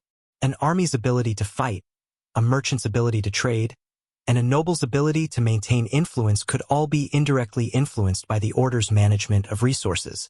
This was a subtle but profound redistribution of power. Influence no longer flowed exclusively from territorial conquest or dynastic inheritance. It could now be exercised through mastery of logistics, finance, and trust networks. The Templars were quietly rewriting the rules of medieval power, establishing principles that would echo through history long after their order faced persecution and suppression. This redistribution was not without tension. Secular rulers were often uneasy with an organization that owed allegiance only to the Pope yet exercised influence over kings, merchants, and armies. The Templars' autonomy allowed them to operate across borders, bypass local authorities, and enforce their own systems of accountability. While their operations were indispensable, they were also a source of envy and suspicion. The very qualities that made the Templars effective, their discipline, secrecy, and reputation, also made them unpredictable from the perspective of rulers whose power relied on control over resources and allegiance. This tension between utility and threat would become a recurring theme in the Order's history, culminating in dramatic confrontations in later centuries. The Templars' network also facilitated innovation in record-keeping, accountability, and organizational design. By standardizing documentation across commanderies, implementing verification procedures, and creating a hierarchy of responsibility, the Order developed a level of administrative sophistication that was unprecedented for the time. These practices not only ensured the security of wealth, but also enhanced the Order's ability to manage complex operations across great distances. In essence, the Templars were building an early model of what modern institutions would recognize as networked governance, combining centralized standards with decentralized execution. Their success in this domain reinforced their reputation for reliability and extended their influence in ways that were both visible and invisible. The social and economic consequences of their innovations were also far-reaching. Trade flourished, pilgrimages increased, and armies were provisioned more efficiently than ever before. The movement of wealth became less a matter of personal risk and more a matter of strategic coordination. Individuals and institutions could act with greater confidence, knowing that their resources were protected by an organization whose reputation had been meticulously cultivated and rigorously maintained. The Templars had created not just a financial network but a system of empowerment, enabling others to achieve goals that were previously unattainable in a dangerous, unpredictable world. This quiet revolution also had cultural implications. The perception that wealth could be secured, mobilized, and transferred safely began to change societal expectations. Trust became a recognized form of capital, discipline became a measurable asset, and institutional competence became a source of authority. These concepts, though not yet formalized in economic theory, were being practiced in the daily operations of the Templar Order. Pilgrims, merchants, nobles, and kings were all participants in a new paradigm, one in which influence could be exercised through reliability and procedural excellence rather than brute force or dynastic privilege. The Templars' impact extended even to the concept of risk itself. Before their innovations, the inherent dangers of travel, trade, and warfare imposed severe limitations on human action. The fear of theft, loss, or failure constrained decisions, curtailed ambition, and shaped behavior. By mitigating these risks through their financial and logistical systems, the Templars expanded the realm of possibility. People could act more boldly, invest more confidently, and plan more strategically. The world became, in a sense, more navigable, more predictable, and more interconnected. The Templars' work demonstrated that the careful management of risk could be as transformative as military conquest or political alliance. By the mid-century of their operations, the Templars had become indispensable across multiple spheres of medieval life. Their financial innovations, particularly the letters of credit, had created a network that allowed wealth to move safely, armies to operate effectively, and pilgrims to journey securely. Kings, nobles, merchants, and clergy relied on the Order's expertise, often without fully appreciating the systemic transformation it represented. The Templars had created a quiet revolution in power dynamics, one in which influence flowed not from coercion alone but from trust, discipline, and institutional competence. The legacy of these innovations would endure far beyond the medieval world. The principles that the Templars applied, trust as currency, institutional reliability as power, procedural rigor as authority, foreshadowed the development of modern banking, credit systems, and international trade networks. They demonstrated that the management of wealth could be leveraged to shape social, economic, and political outcomes, and they did so with a subtlety that allowed them to operate effectively in a dangerous, fragmented, and unpredictable world. Their influence reshaped not only the mechanics of commerce and finance, but the very way power was conceived and exercised in medieval society. Through their financial innovations, the Templars were no longer simply knights or monks. They were architects of a new form of authority. By controlling the movement of wealth, they could influence armies, trade, and pilgrimages without ever drawing a sword. Their letters of credit, networks of commanderies, and reputation for reliability created leverage that kings and nobles could not easily contest. They exercised power quietly, effectively, and sustainably, redefining the relationship between money, influence, and security in a way that would resonate for centuries. In essence, the Templars' financial innovations did not merely facilitate the movement of wealth. They reshaped the structure of medieval society itself. Authority could now flow through trust, competence, and institutional reliability. Influence could be exercised without force, and mobility of people, goods, and resources was transformed from a perilous gamble into a manageable process. The order had created a system that extended beyond survival, beyond combat, and beyond the immediate needs of the crusades. It was a framework for power, efficiency, and stability that anticipated the principles of modern banking, finance, and global commerce. Through these innovations, the Templars left an indelible mark on history. They demonstrated that the careful combination of trust, discipline, and procedural innovation could create influence that rivaled armies and kingdoms. They reshaped economic, political, and social systems, quietly asserting authority in a fragmented and often chaotic world. Their work was invisible to most, yet its consequences were profound, establishing a legacy that would endure far beyond the fall of the order itself. The Templars had done more than protect wealth. They had redefined the very mechanisms through which human societies could wield power and trust. The Templars' expansion across Europe and the Holy Land was not the chaotic growth of an empire built on conquest or coercion. It was a calculated, deliberate process, guided by discipline, reputation, and strategic necessity. Each new commandery was more than a building. It was a node in a growing network of influence, a carefully placed hub designed to facilitate not only the movement of knights but the movement of wealth, information, and trust. From the streets of Paris to the ports of Acre, each lodge represented a balance between martial readiness, financial innovation, and spiritual devotion. The order's expansion was a silent revolution, unfolding in plain sight yet largely invisible to those who did not understand the intricate systems that sustained it. Commanderies were meticulously organized. At first glance, they appeared to be modest fortresses, housing a small community of monks and knights.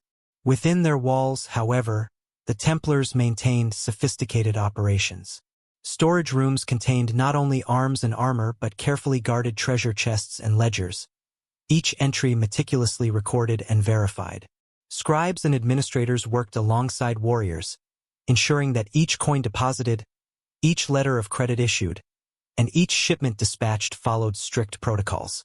The efficiency of these centers allowed the order to operate across vast distances with remarkable reliability, creating a network that bridged kingdoms, regions, and continents. The choice of locations for commanderies was strategic. The Templars did not merely seek defensible positions. They sought nodes that maximized their ability to serve pilgrims, facilitate trade, and move resources. Roads, rivers, and ports were carefully considered, as were political conditions and local authorities. Each commandery functioned as a multifunctional hub, a fortress capable of defense, a safe house for travelers, a banking node for storing and transferring wealth, and a logistics center for provisioning armies. This combination of functions was unprecedented, allowing the order to achieve influence far beyond what its numbers might suggest. The architecture of commanderies reflected their dual purpose. They had the austere, disciplined appearance of monastic communities, designed to reinforce spiritual devotion and communal discipline. Yet within this simplicity, systems of organization were embedded, optimized for operational efficiency. Vaults were constructed with layers of security, Offices were arranged to ensure accurate record-keeping, and facilities were designed to house both knights and pilgrims. Every element of design was functional, reflecting the order's emphasis on discipline, accountability, and versatility. These structures were physical embodiments of the Templars' broader philosophy, the integration of spiritual, martial, and practical excellence. The growth of this network had immediate practical benefits.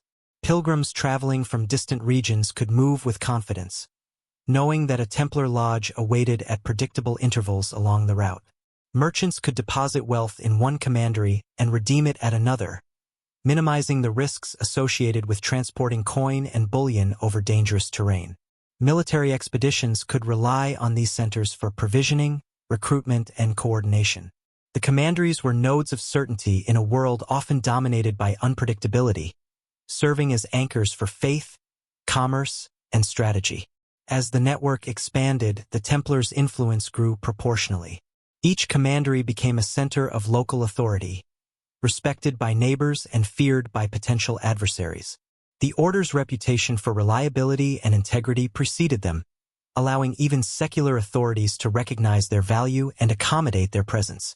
This reputation was carefully cultivated and reinforced. A single breach of trust could jeopardize not only a commandery but the credibility of the entire network. The Templars understood that their power was tied not to physical strength alone but to the perception of competence, discipline, and inviolability. The integration of finance and logistics into these commanderies transformed the order into a proto-banking network. Wealth could flow across Europe and the Holy Land with efficiency and security, supported by rigorous record-keeping, verification procedures, and the discipline of the knights themselves. Letters of credit were issued, deposits were safeguarded, and transfers were coordinated across multiple nodes. This system allowed for an unprecedented level of mobility for both people and resources, reshaping trade, pilgrimage, and military operations. The Templars were no longer simply warriors. They were architects of a system that facilitated the movement of wealth and power on a continental scale. The commanderies also functioned as centers of intelligence and communication. Messages, instructions, and intelligence could be transmitted quickly and securely across the network. Knights traveling between commanderies carried not only physical resources but also information, ensuring that the order could respond rapidly to changing conditions. In a period when communication was slow and unreliable, this network conferred a significant strategic advantage. The Templars could coordinate actions, respond to threats, and influence outcomes across great distances with speed and precision, a capability unmatched by most contemporary institutions. Socially, the commanderies became hubs of interaction between the Templars and the broader population. Pilgrims, merchants, and local residents came into contact with the order regularly, observing their discipline, witnessing their reliability, and benefiting from their services. This interaction reinforced the order's reputation, generating trust and dependence in communities across Europe and the Holy Land. The Templars were not merely observers of society. They were active participants, shaping local economies, facilitating trade, and supporting religious and social infrastructure. Their influence was subtle but pervasive, extending far beyond the confines of their walls. Politically, the expansion of commanderies created leverage that kings and nobles could not ignore. The order could operate independently of local authorities, backed by papal protection and its own internal discipline. This autonomy allowed the Templars to negotiate favorable terms with rulers, mediate disputes, and provide critical support during military campaigns. Their influence was exercised quietly but effectively. By controlling the infrastructure that enabled movement and commerce, they shaped outcomes without direct confrontation. Authority, once primarily territorial, could now be exercised through control of logistics and trust networks. The financial dimension of commanderies was particularly transformative. By serving as nodes for deposits, transfers, and letters of credit, these centers allowed wealth to move safely and efficiently across regions. Merchants could expand trade routes, nobles could fund distant campaigns, and pilgrims could travel securely. The Templars' infrastructure effectively decentralized financial power while maintaining central oversight, creating a system that was both flexible and reliable. This combination of central authority and decentralized execution was unprecedented, foreshadowing modern principles of organizational design and financial systems. The Templars' meticulous attention to discipline and procedure ensured the network's resilience.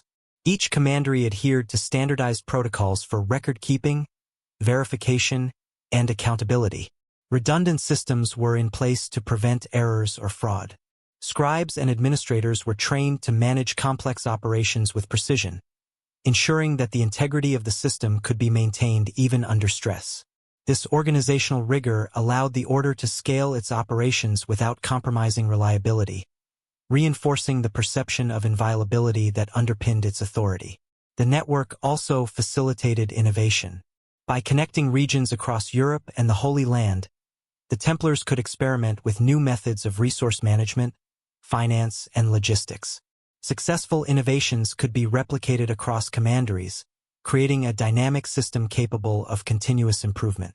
This adaptability allowed the order to respond effectively to changing political, economic, and military conditions, ensuring its relevance and resilience over time. The commanderies were not static fortresses. They were living laboratories of organizational and financial ingenuity. Culturally, the commanderies became symbols of the order's integration of faith, discipline, and service. The presence of a Templar lodge in a town or along a pilgrimage route signaled safety, reliability, and moral authority. Pilgrims and locals alike came to associate the order with protection and trust, reinforcing its legitimacy and social influence. This combination of practical utility and symbolic authority strengthened the order's position, making it a central figure in the spiritual, economic, and political life of the regions it served. The commanderies also served as training grounds. Young knights learned not only martial skills but also administrative discipline, financial management, and strategic planning. They were immersed in a culture that valued precision, reliability, and ethical conduct. This training ensured that each new generation of Templars could maintain and expand the network effectively, sustaining the order's influence over time. Knowledge and expertise were embedded into the organization itself, creating a self-reinforcing cycle of competence and authority. Through these commanderies, the Templars created a network that was more than the sum of its parts. Each lodge contributed to a larger system of influence that spanned continents, combining financial power, logistical capability, strategic reach, and moral authority. The network was resilient, adaptable, and trusted, allowing the order to operate independently yet coordinate effectively across great distances. This integration of multiple domains, military, financial, logistical, and spiritual, was unprecedented, giving the Templars leverage that rivaled even the most powerful monarchs of the age. The expansion of commanderies also made the Templars highly visible, increasing both their influence and their vulnerability. Their success, wealth, and autonomy drew admiration, dependence, and envy in equal measure. Kings and nobles recognized the value of the order, but they also perceived a potential threat.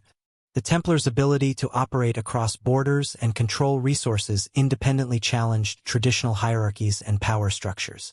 This tension would grow over time, setting the stage for political and religious confrontations that would eventually threaten the order's existence. Yet, at the height of their network, the Templars' commanderies embodied the pinnacle of medieval organizational excellence. They were fortresses, banks, logistics hubs, training centers, and symbols of trust all in one. Their careful integration of martial discipline, financial innovation, and administrative rigor allowed the order to achieve influence disproportionate to its size. Through these centers, the Templars demonstrated that power could be exercised quietly, effectively, and sustainably, without reliance on armies alone or coercion of local populations.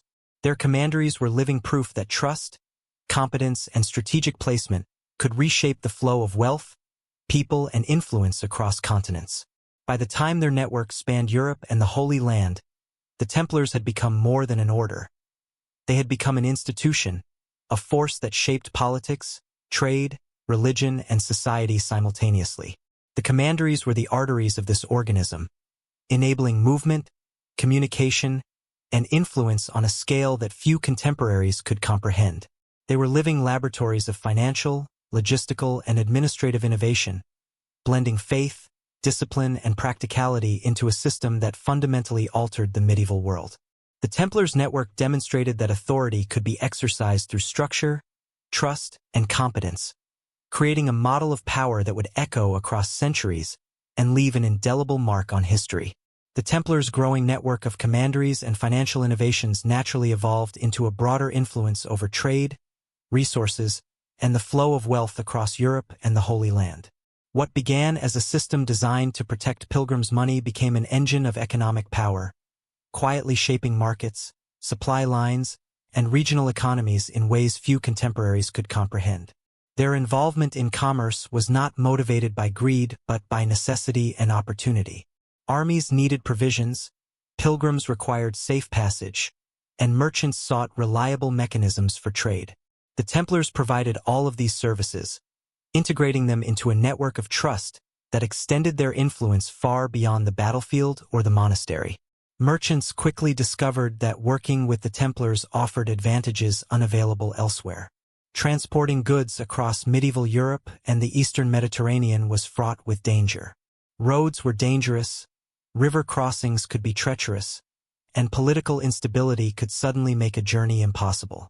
Pirates and bandits threatened trade routes, and local authorities were often corrupt or incompetent. By partnering with the Templars, merchants could minimize risk.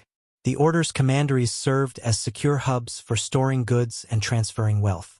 Letters of credit allowed capital to move independently of the physical product, freeing merchants to invest in multiple ventures without exposing their wealth to danger. This ability to mobilize capital with relative safety fundamentally altered the scale and scope of trade. Templar involvement in trade extended beyond simple protection of goods. The Order facilitated long-distance commerce, providing logistical support that allowed merchants to expand markets and connect previously isolated regions. A silk merchant in Venice could finance shipments to Acre, confident that both money and merchandise would be protected along the route. A wine producer in France could store barrels securely at a Templar commandery, knowing they would reach their destination without loss. The Order's efficiency and reliability fostered an interconnectedness in trade networks that had rarely existed before, creating conditions in which regional economies could flourish and expand. By enabling trade on such a scale, the Templars indirectly influenced prices, supply chains, and even the availability of resources, exerting economic leverage that rivaled their political and military influence. Control over resources extended to the management of land, agriculture, and production. Many Templar commanderies oversaw extensive estates, vineyards, mills, and other revenue-generating operations. These holdings were meticulously managed, producing goods not only for the Order's needs but for trade and redistribution. The revenues generated were reinvested into the network, funding construction, military campaigns, and financial operations. By integrating resource management with their banking and logistical functions, the Templars created a self-sustaining system in which economic activity and organizational efficiency reinforced one another. Wealth was no longer merely accumulated. It was strategically deployed, facilitating influence across multiple spheres simultaneously. The Order's involvement in trade and resource management also allowed it to serve as a kind of intermediary between disparate economic actors. Kings, nobles, merchants, and religious institutions relied on the Templars to coordinate the movement of wealth, goods, and information. This role placed the Order at the center of economic networks, giving it access to knowledge and influence that could be leveraged subtly to shape outcomes. The ability to connect capital, commodities, and strategic actors created a form of power that was both invisible and pervasive. Unlike armies, which could be defeated in battle, or noble alliances, which could fracture, the Templars' influence was embedded in the economic fabric itself. Control over resources became control over opportunity, mobility, and strategy. Their financial operations also influenced the development of early credit systems. By issuing letters of credit and facilitating transactions across regions, the Templars introduced a degree of liquidity that was unprecedented in the medieval world. Merchants could engage in speculative ventures, nobles could fund distant campaigns, and pilgrims could travel without carrying cumbersome wealth. The order effectively transformed money from a static medium into a dynamic instrument capable of circulating across vast distances with security and efficiency. This shift had profound implications for economic growth, enabling investment, trade, and military logistics on a scale previously unattainable. The strategic dimension of resource control cannot be understated. By managing the flow of wealth and provisions, the Templars gained influence over political and military outcomes. Armies could only operate as long as they were supplied, merchants could only trade as long as wealth flowed, and pilgrims could only travel safely if the order systems functioned reliably. In this way, the Templars' command over resources became a form of indirect power. They could affect the outcomes of battles, economic ventures, and political negotiations without ever directly engaging in combat or governance. Their authority was exercised quietly but decisively, shaping events from behind the scenes in a manner that few contemporaries could fully comprehend. The order's expertise in logistics and finance allowed it to operate across borders with a level of coordination and efficiency that rivaled modern institutions. Goods, wealth, and information could move through the network with remarkable speed and security. Each commandery acted as a node, linked to others through standardized procedures, trusted personnel, and rigorous record-keeping. This networked approach created redundancy and resilience, ensuring that even if one node was compromised, the overall system remained functional. Such sophistication was unprecedented, providing the Templars with a competitive advantage in trade, resource management, and political influence. The Templars' impact on European economies was profound. By facilitating the safe and efficient movement of wealth, they lowered barriers to trade, increased market fluidity, and enhanced the reliability of commerce. Merchants could operate on a broader scale, markets became more interconnected, and regions that had previously been economically isolated could now participate in international trade. This economic stimulation strengthened cities, encouraged production, and created new opportunities for social mobility. The order's presence in key trade hubs also allowed it to monitor trends, anticipate needs, and intervene strategically, further amplifying its influence over regional economies. Beyond the practical aspects of trade and wealth management, the Templars' operations carried symbolic weight. Their network represented stability, discipline, and trust in a world frequently defined by chaos, corruption, and unpredictability. Pilgrims, merchants, and nobles all came to associate the order with reliability, moral integrity, and protection. This perception reinforced their authority, making it self-reinforcing. The more reliable the order appeared, the more wealth and influence flowed into its control, and the more indispensable it became to the functioning of regional and international economies. Trust itself became a currency, one that the Templars wielded with precision and care. The order's control over resources and trade also allowed it to influence military campaigns subtly. Armies depended on supplies, and the ability to move wealth efficiently was critical to provisioning forces across long distances. By managing the flow of resources, the Templars could impact the timing, effectiveness, and reach of military operations. Their influence was indirect yet potent, allowing them to shape outcomes without wielding swords in every engagement. In essence, they had created a form of strategic power that transcended traditional military might, rooted in the management of logistics, finance, and trust. This combination of financial innovation, resource management, and logistical expertise created a system that was resilient and adaptable. The Templars could respond to unexpected challenges, redistribute wealth quickly, and maintain operational continuity despite the turbulence of medieval politics and warfare. Each commandery contributed to the robustness of the network, ensuring that resources flowed efficiently even under stress. The order's ability to anticipate needs, adapt processes, and maintain reliability was a critical factor in its sustained influence over centuries, allowing it to outlast many contemporary institutions that relied solely on force or territorial control. The social implications were equally significant. By providing security for pilgrims and merchants, the Templars enhanced mobility, encouraging cultural exchange, trade, and the spread of ideas. Regions connected through the order's network became part of a broader economic and social ecosystem, fostering interdependence and collaboration. The order's presence facilitated opportunities for learning, commerce, and diplomacy that might otherwise have been impossible. Their influence extended far beyond immediate material concerns, shaping the development of medieval society in ways that blended practical necessity with strategic foresight. The order's approach to resource management also anticipated modern financial practices. By separating physical wealth from its functional deployment, creating standardized procedures for accountability, and leveraging institutional trust, the Templars introduced concepts that would later form the foundation of banking, credit, and corporate governance. Their system demonstrated that influence could be exercised not only through ownership but through control of distribution, coordination of networks, and enforcement of trust. This principle, trust as a mechanism of power, remains central to financial systems to this day. Politically, the Templars' control over trade and resources gave them a subtle yet formidable leverage over secular rulers. Kings and nobles who depended on the order's network for commerce, military logistics, or pilgrimage facilitation were, in effect, reliant on Templar efficiency and reliability. This reliance created a dynamic in which the order could negotiate terms, mediate disputes, or influence decisions without resorting to overt force. Their power was embedded in the infrastructure of daily life, a quiet authority that shaped the course of events across kingdoms and regions. The Templars' international reach magnified their impact.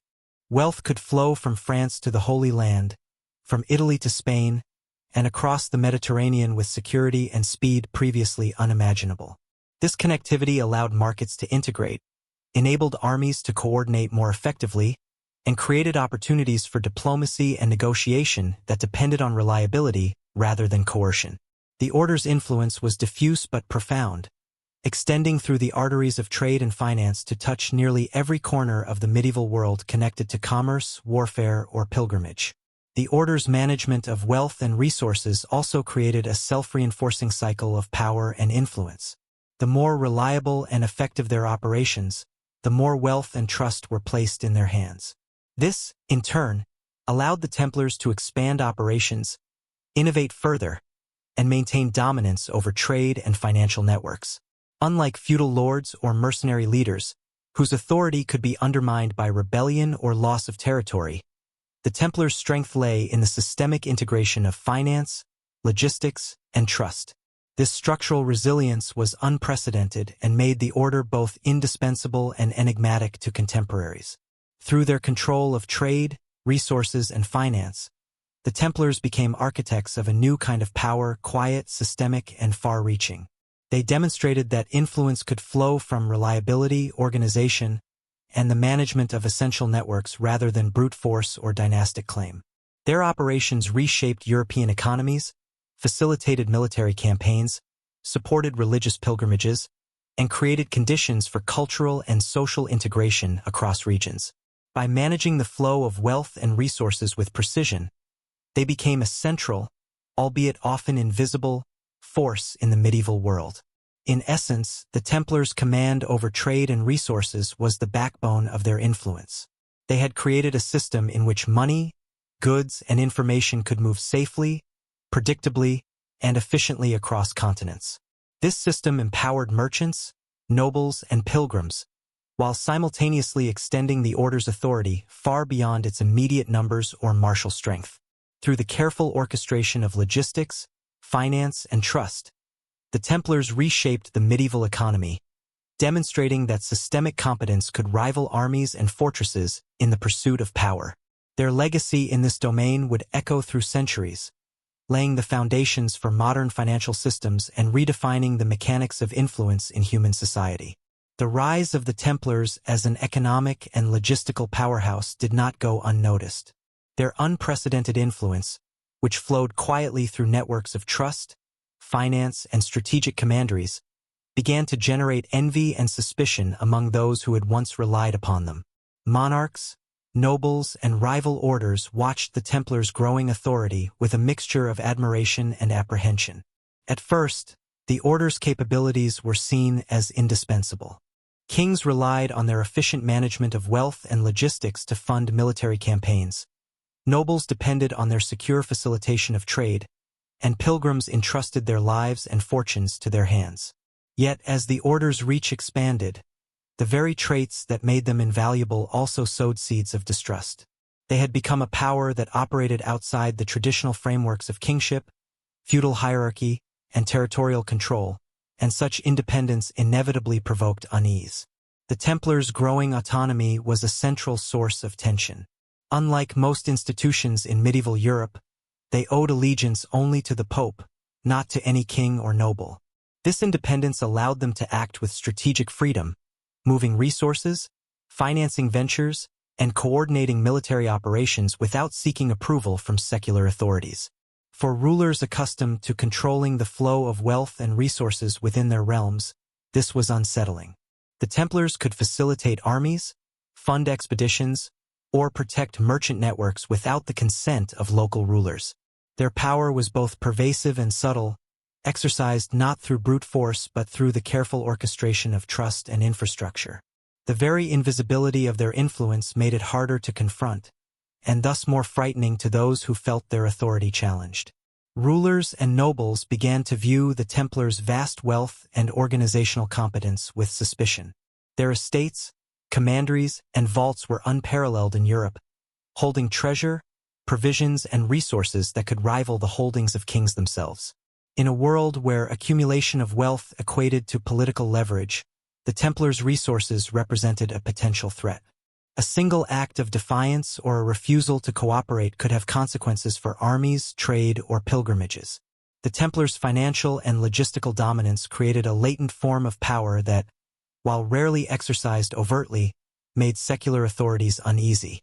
They were essential allies, yet their independence allowed them to operate as quasi-sovereign entities, raising questions about loyalty, ambition, and hidden intentions. Envy and suspicion were compounded by the Templars' secrecy. The Order's internal operations, their financial records, and their strategic plans were closely guarded. Outsiders, no matter how powerful, had little visibility into the decision-making processes or the distribution of wealth. This opacity fueled rumors, speculation, and paranoia. What could not be seen was often feared, and in a world defined by political intrigue and opportunistic ambition, secrecy became a breeding ground for accusations. Whispers circulated that the Order was hoarding wealth, manipulating rulers, or even pursuing hidden agendas that could threaten the balance of power in Europe and the Holy Land. The Templars' very success, rooted in discipline and discretion, had paradoxically made them a target of mistrust. Economic envy also played a role. The Templars had created a financial infrastructure that allowed wealth to flow safely and efficiently across vast distances, empowering merchants, nobles, and pilgrims alike. This innovation, while beneficial to many, also challenged established economic hierarchies. Rival bankers, local lords, and independent merchants saw the Order's influence as a threat to their own control over commerce and resources.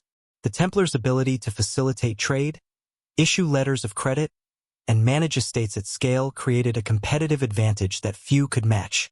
Those excluded from the network began to question the Order's motives, suspecting monopolistic ambitions or clandestine manipulation of markets. Economic success, once admired, became a source of resentment. Political maneuvering intensified as the Templars' influence became impossible to ignore. Kings and nobles who once relied upon the Order's services began to consider ways to curtail their autonomy or reclaim authority over wealth and resources. Their extensive commanderies, while militarily defensible, were also centers of power that could challenge local rulers if mobilized strategically. Though the Templars rarely acted aggressively against secular authorities, the perception of potential threat was sufficient to provoke anxiety.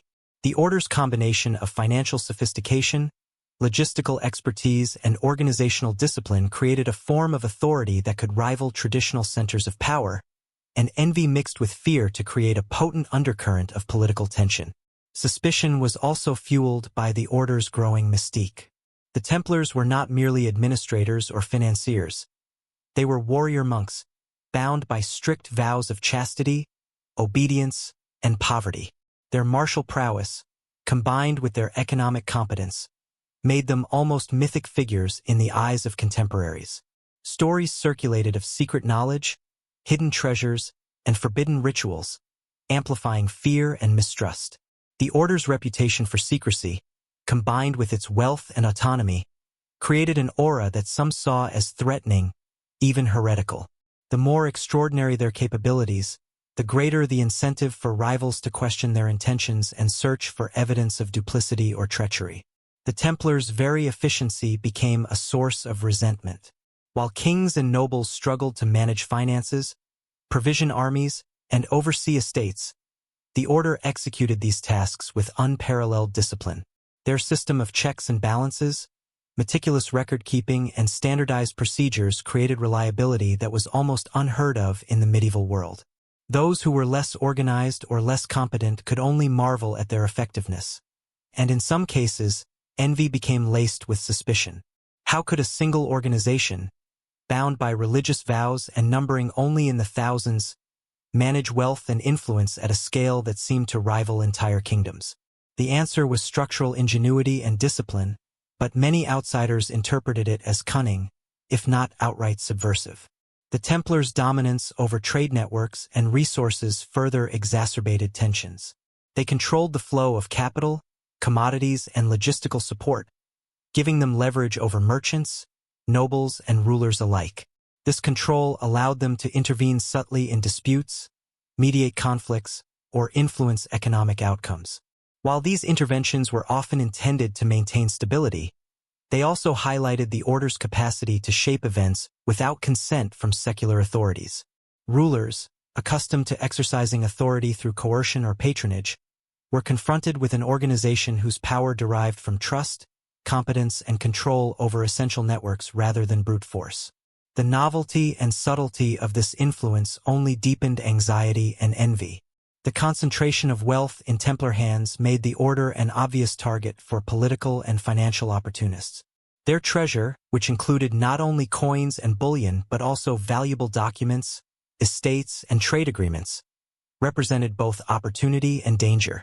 The Order's control over such resources provoked imaginative speculations about hidden agendas, secret reserves, and unclaimed fortunes. Kings and nobles, facing their own financial pressures, began to view the Templars' wealth as both a resource to be coveted and a potential threat to their authority. This dual perception, admiration tempered by suspicion, would play a critical role in shaping the Order's later persecution. Religious authorities also contributed to the growing suspicion. While the Order owed allegiance to the Pope, their autonomy from local bishops and ecclesiastical authorities occasionally created friction. The Templars' direct connection to the papacy allowed them to bypass regional hierarchies, which could be interpreted as undermining ecclesiastical authority. Their accumulation of wealth and influence, combined with a reputation for secrecy and discipline, provoked envy and unease among other religious orders. Rival orders and clerical officials sometimes accused the Templars of hoarding resources, manipulating doctrine, or conducting secretive rituals. These accusations, whether true or exaggerated, added layers of suspicion that would later be exploited by political adversaries. The Order's international scope intensified perceptions of threat. Operating across borders, from Europe to the Holy Land, the Templars maintained networks that were difficult to monitor and even harder to control. Kings and nobles could not easily intervene in the Order's internal affairs, and the Order's mobility allowed it to act swiftly where others could not. This autonomy, combined with control over wealth and resources, created the perception of near-sovereign power. In the eyes of rivals, the Templars had become an entity that could rival kingdoms without declaring war, and this perception of latent power fueled both envy and fear. Suspicion was also shaped by rumors of secrecy surrounding the Order's rituals and practices. Stories of clandestine ceremonies, strange initiations, and hidden knowledge circulated widely, often fueled by misunderstanding or deliberate exaggeration. While these rumors were largely unverified, they contributed to an aura of mystery that made the Templars seem unpredictable, even dangerous.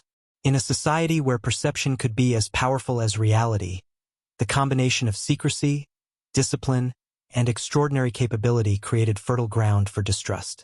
What could not be seen or understood was often feared, and the Templars' very efficiency became a source of anxiety for rulers and rival factions. The culmination of envy, suspicion, and political tension created a precarious environment for the Templars.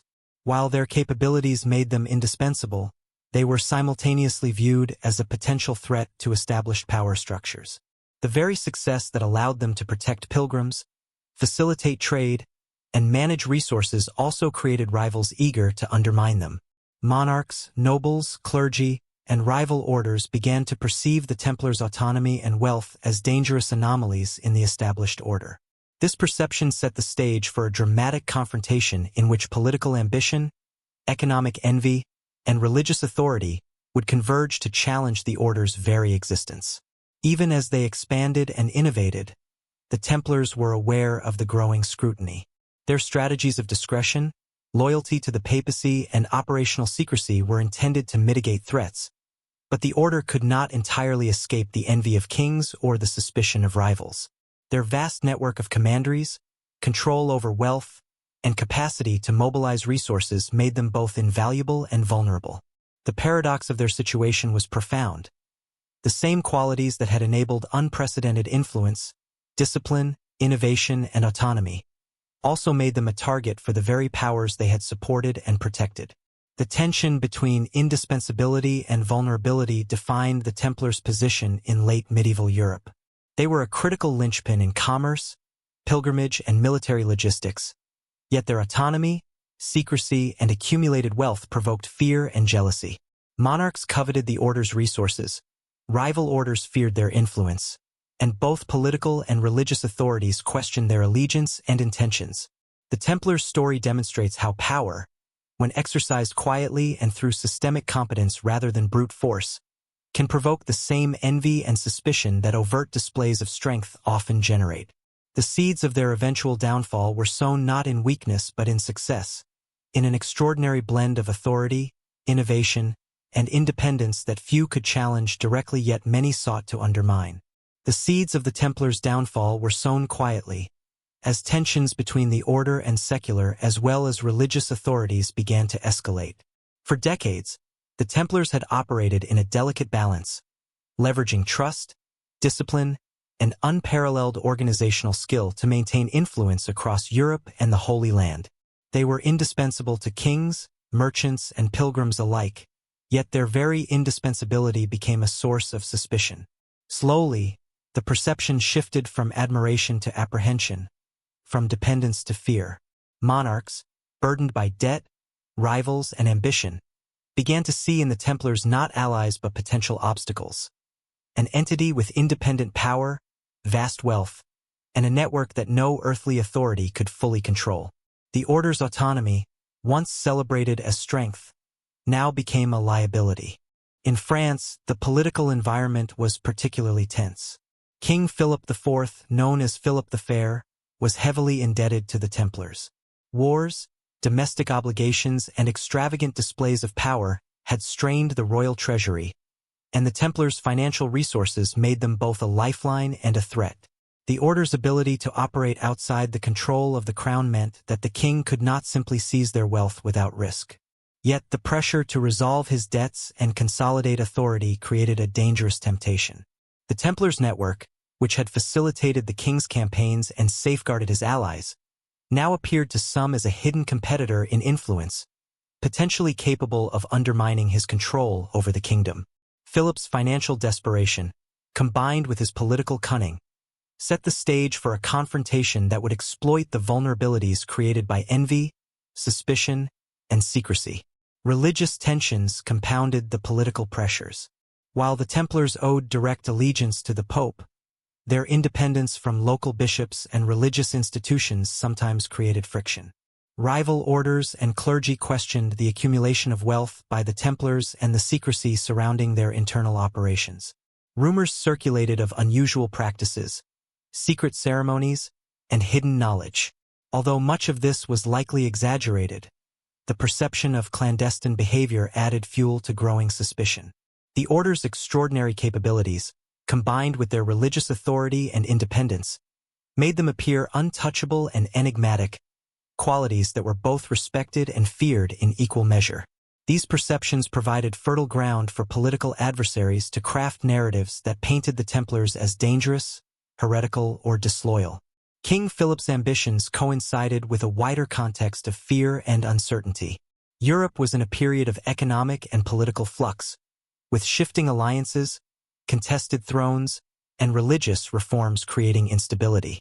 Powerful monarchs were seeking ways to consolidate authority and control resources more directly, while the papacy struggled to maintain influence over increasingly assertive kings. In this climate, the Templars' independence and wealth appeared anomalous, a concentrated power that owed allegiance to no one but the Pope yet operated across multiple kingdoms. The combination of economic leverage, military capability, and logistical mastery made them irresistible targets for rulers seeking to reclaim authority and financial resources, particularly when justified under the guise of religious or moral concern. The Templars' commanderies, previously sources of operational strength, now became symbols of vulnerability. Their network of fortresses, estates, and vaults, which had allowed the order to mobilize resources and influence events quietly, were suddenly perceived as potential centers of insurrection or hidden ambition. Rivals argued that the order could consolidate power independently, controlling wealth and resources that might be used against secular authorities if the order chose. Although there was little evidence that the Templars intended to act against kings or nobles, perception often outweighed reality. In the delicate balance of medieval politics, fear of potential threat could justify drastic measures, particularly when combined with envy and financial motivation. The consolidation of power by Philip IV was methodical. The king cultivated alliances, both overt and covert, with clerics, advisors, and influential nobles. He framed his ambitions in moral and religious language, emphasizing the need to investigate the order for alleged heresy, corruption, and secret practices. In doing so, he exploited existing rumors and suspicions, transforming them into justification for political action. By portraying the Templars as morally and spiritually compromised, he could pursue both their wealth and their influence under the banner of defending the faith. This strategy allowed him to marshal support and reduce the risk of backlash, presenting his actions not as a political seizure but as a righteous intervention. The early stages of the Templars' unraveling were marked by careful observation and investigation. Agents were placed within the order and among allied institutions to gather intelligence. Allegations were meticulously documented, often exaggerated or fabricated, to construct a narrative of wrongdoing that could be presented to both secular and ecclesiastical audiences. The order's secrecy, once a strength, was now weaponized against them. Every practice, ritual, and administrative decision could be framed as evidence of subversion or heresy. The same discipline that had enabled their operational success now left them vulnerable to interpretation as evidence of calculated secrecy and potential conspiracy. This climate of scrutiny was psychologically taxing for the Templars. While outwardly maintaining discipline and obedience, members of the order were acutely aware of growing tension and hostility from powerful rulers. The infrastructure that had provided security, their network of commanderies, financial systems, and communication channels, was now potentially exposed to seizure and interference. The Knights faced the paradox of being indispensable yet imperiled, celebrated for their competence yet vilified for the very independence that had made them effective. Internally, uncertainty grew, eroding morale and creating an awareness that even their sacred vows and papal allegiance might not protect them from the ambitions of kings. Financial dependence was a particularly acute vulnerability.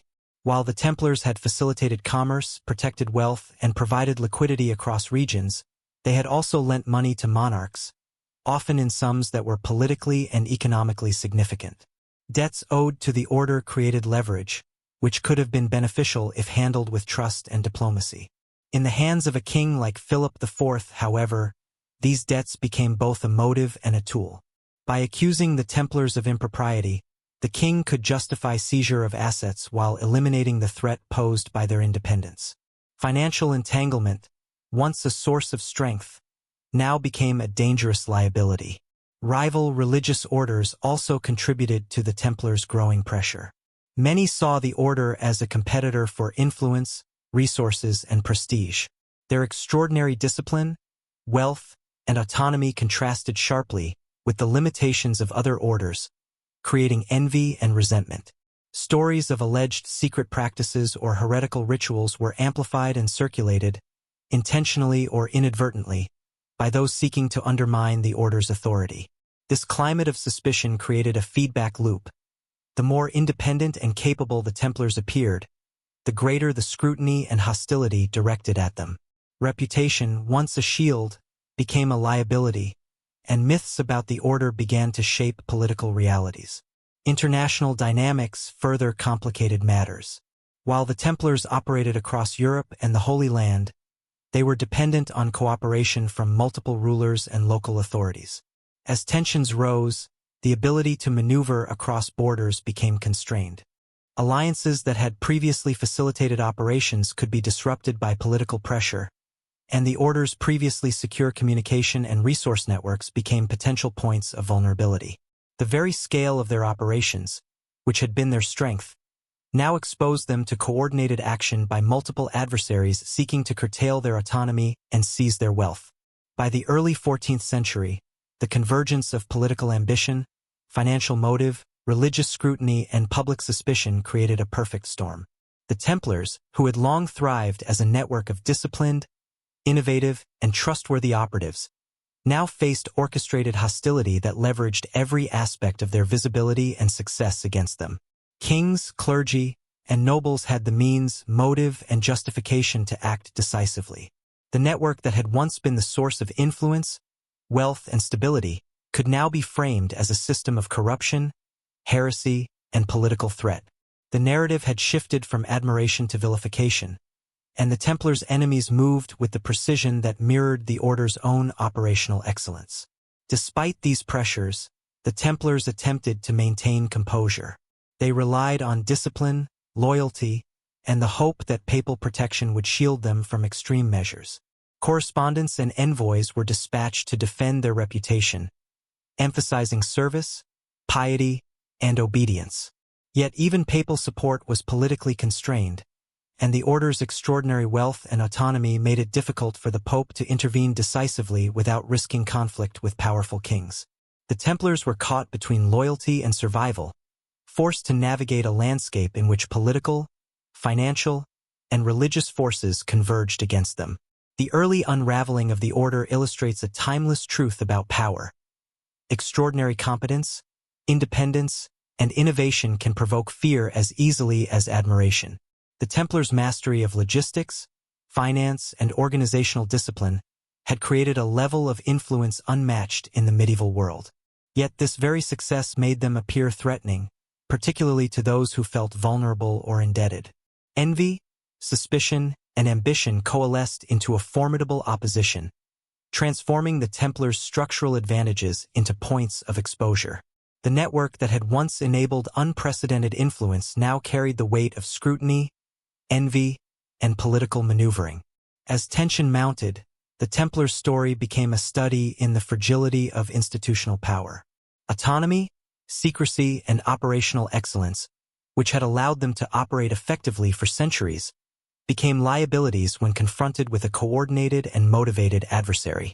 Monarchs seeking wealth and authority, clergy concerned with control and influence, and rivals motivated by envy all converged, exploiting perceptions and creating narratives that undermined public trust. The order faced a choice: defend their autonomy at great risk or submit to pressures that would compromise their independence and expose them to seizure. The early signs of the Templars' unraveling reveal a complex interplay of power, perception, and vulnerability, illustrating how even the most disciplined and innovative organizations can be challenged when political and economic forces align against them. The night the Templars fell was not heralded by the clash of swords or the roar of battle, but by the quiet, terrifying precision of betrayal. In the early hours, under the cover of darkness, agents of King Philip IV swept through towns and castles, seizing knights, scribes, and administrators with shocking efficiency. There were no warnings, no chance to resist. The order, which had for centuries seemed untouchable, disciplined, and inviolable, was suddenly exposed to the raw, ruthless force of political ambition. Torches flickered against the cold stone walls of commanderies as members of the order were dragged from their beds, bewildered, afraid, and betrayed by the very world they had served for decades. It was a moment that stunned Europe, a demonstration of how even the most disciplined and seemingly impregnable organization could be undone by envy, ambition, and fear. The arrests were coordinated with alarming precision. Knights were taken from their posts across France simultaneously, leaving little opportunity for escape or communication. Many were caught completely off guard. Some were awakened in their cells or private chambers, shackled and escorted under heavy guard to unknown destinations. Others, sensing the danger too late, attempted to flee, only to be pursued with relentless determination. Commanderies that had once been bastions of safety and power suddenly became prisons and crime scenes. The psychological impact on the order was devastating. Shock, confusion, and disbelief rippled through those who remained, leaving them uncertain of how far-reaching the king's actions might be. The charges leveled against the Templars were as astonishing as the arrests themselves. The order, revered for its discipline, piety, and courage, was accused of heresy, blasphemy, and moral corruption. Knights were alleged to have renounced Christ, spat upon the cross, engaged in secret idol worship, and participated in grotesque ceremonies designed to mock their vows. The very fabric of their religious and moral identity was questioned. Whether these accusations were fabricated, exaggerated, or based on misunderstandings, the impact was catastrophic. In a society governed by faith, such charges were tantamount to social and political death, and they provided the king with a veneer of moral and religious legitimacy for the unprecedented crackdown he was orchestrating. Interrogations were conducted under extreme duress. The king's agents employed methods designed to elicit confessions regardless of truth. Torture, isolation, and intimidation were applied systematically. Knights, sworn to secrecy and bound by decades of disciplined obedience, faced the impossible. Confessed to acts they had never committed or endure pain, degradation, and uncertainty. Many succumbed under the relentless pressure, providing statements that were later used to justify widespread condemnation. Others resisted, clinging to truth and faith even as their captors threatened unimaginable suffering. The psychological warfare was as calculated as the arrests themselves, aimed at dismantling the order not through open confrontation but through fear, coercion, and public humiliation. The logistics of the purge were equally precise. Records were seized, assets frozen, and communication channels disrupted. Commanderies were systematically emptied, and the treasures, wealth, and property amassed over decades were inventoried and appropriated. Financial networks that had once been the backbone of the Templars' influence were severed, leaving allies and dependent merchants in confusion. Letters of credit, stored wealth, and even simple coin were confiscated, undermining centuries of trust the order had built across Europe. The king's actions demonstrated a cold understanding of the order's strengths, systematically dismantling both their material resources and their reputation in a coordinated, overwhelming strike. The international impact of the arrests was immediate. Across Europe, news spread like wildfire. The mighty, revered, and seemingly untouchable Templars had been arrested and accused of heinous crimes. Merchants, pilgrims, and nobles who had relied on the order's integrity were stunned. Governments and church officials across kingdoms watched with a mix of fear and curiosity, uncertain how far Philip's actions would extend and whether the king's precedent could be replicated elsewhere.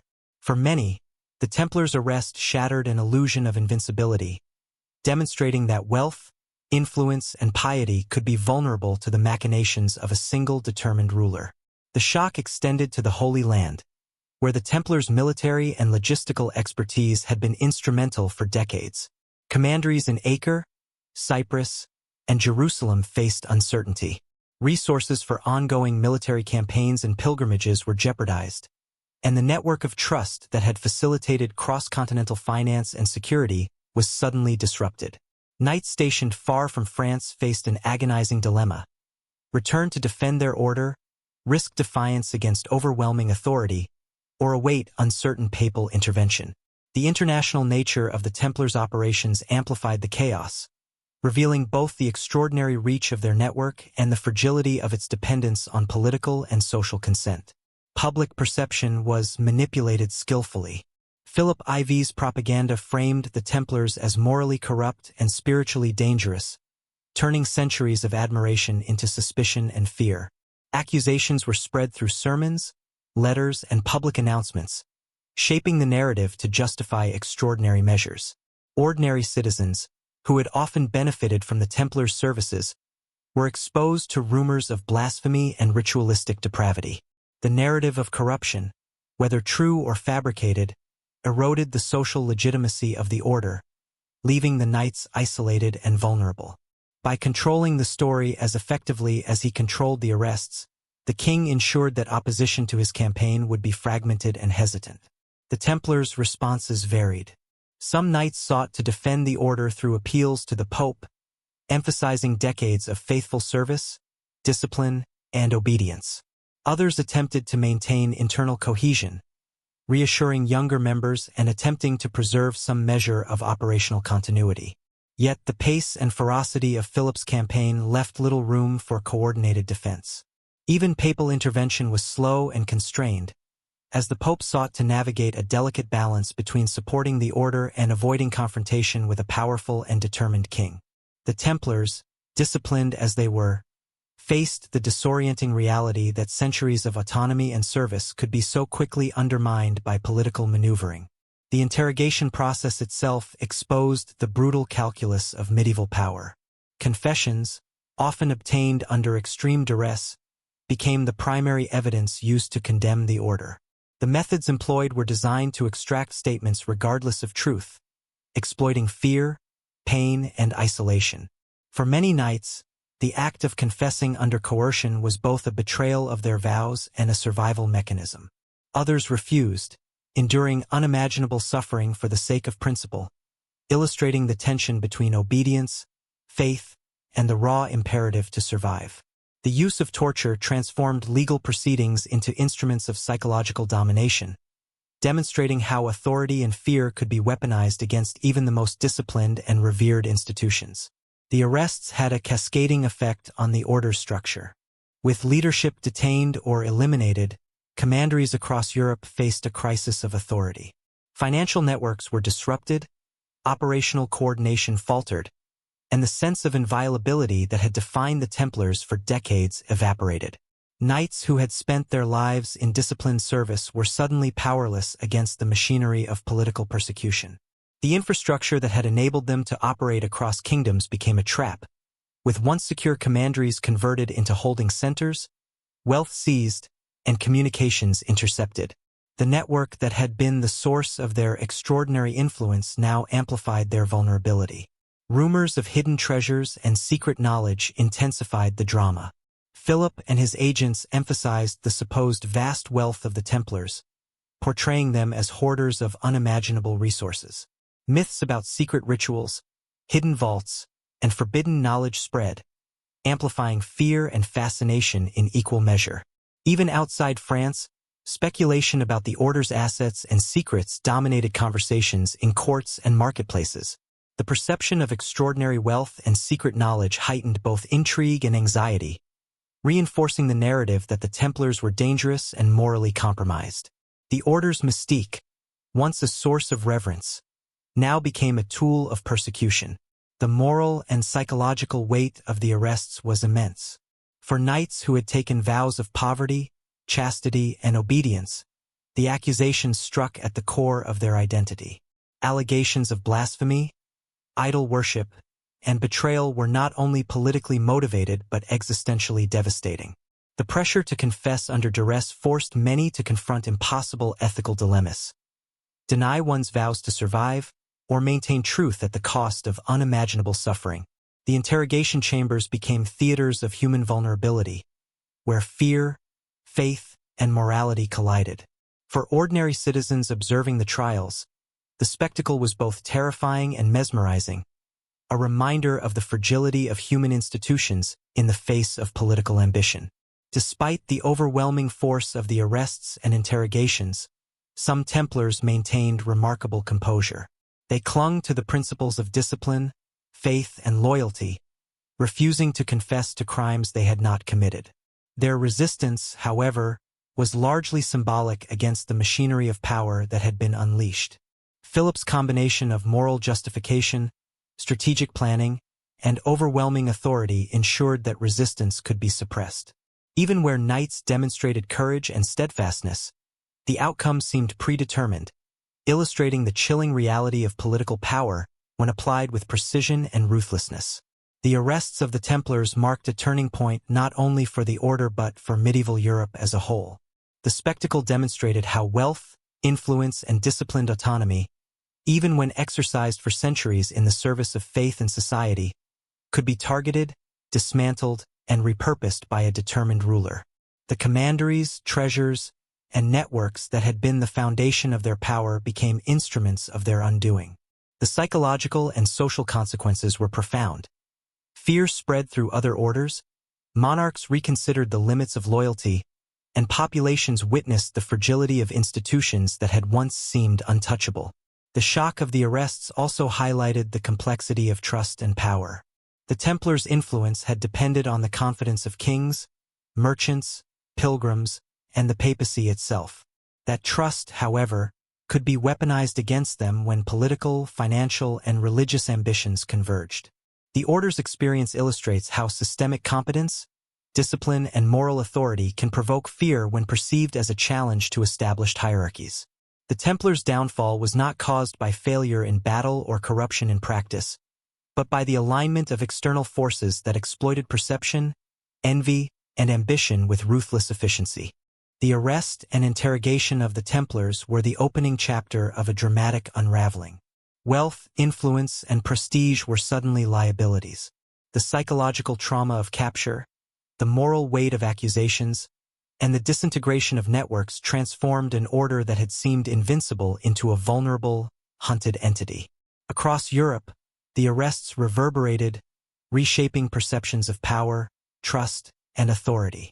The Templars, who had once been masters of logistics, finance, and military strategy, found themselves confronted by the raw, unrelenting force of ambition and envy, a stark reminder that even the most disciplined and extraordinary institutions are not immune to the currents of human desire and fear. The trials of the Templars were a spectacle of fear, manipulation, and psychological warfare, a calculated theater designed to crush the order both morally and socially. Across France, the once revered knights faced interrogators, clergy, and royal agents who wielded accusation as a weapon, combining legal pretext with physical and psychological torment. The weight of centuries of service, discipline, and sacrifice hung precariously over them. Yet in the courts and chambers of inquiry, none of this mattered. Philip IV had orchestrated a process where the perception of guilt could outweigh reality, and where confession, whether coerced or fabricated, would serve as justification for the total dismantling of an institution that had grown too powerful to ignore. The charges presented were shocking in their specificity. Knights were accused of denying Christ, spitting on the cross during initiation, performing obscene rituals, and engaging in secret blasphemous worship. Some were accused of idolatry, adoring strange figures or symbols in ceremonies designed to mock faith. Others were accused of sexual misconduct, breaking vows of chastity in grotesque ways. The accusations were designed to be both morally appalling and publicly convincing. Even where knights knew the claims were false, the weight of authority and the threat of torture made resistance an extraordinary risk. Every accusation was a carefully placed wedge aimed at undermining loyalty, unity, and courage. The interrogation methods employed were systematic and brutal. Knights were subjected to physical torture, often in isolation, forcing them to confront the limits of human endurance. Techniques varied from stretching on racks to prolonged exposure to cold or confinement, each designed to break both body and spirit. Sleep deprivation and intimidation were employed relentlessly, exploiting psychological vulnerabilities as much as physical ones.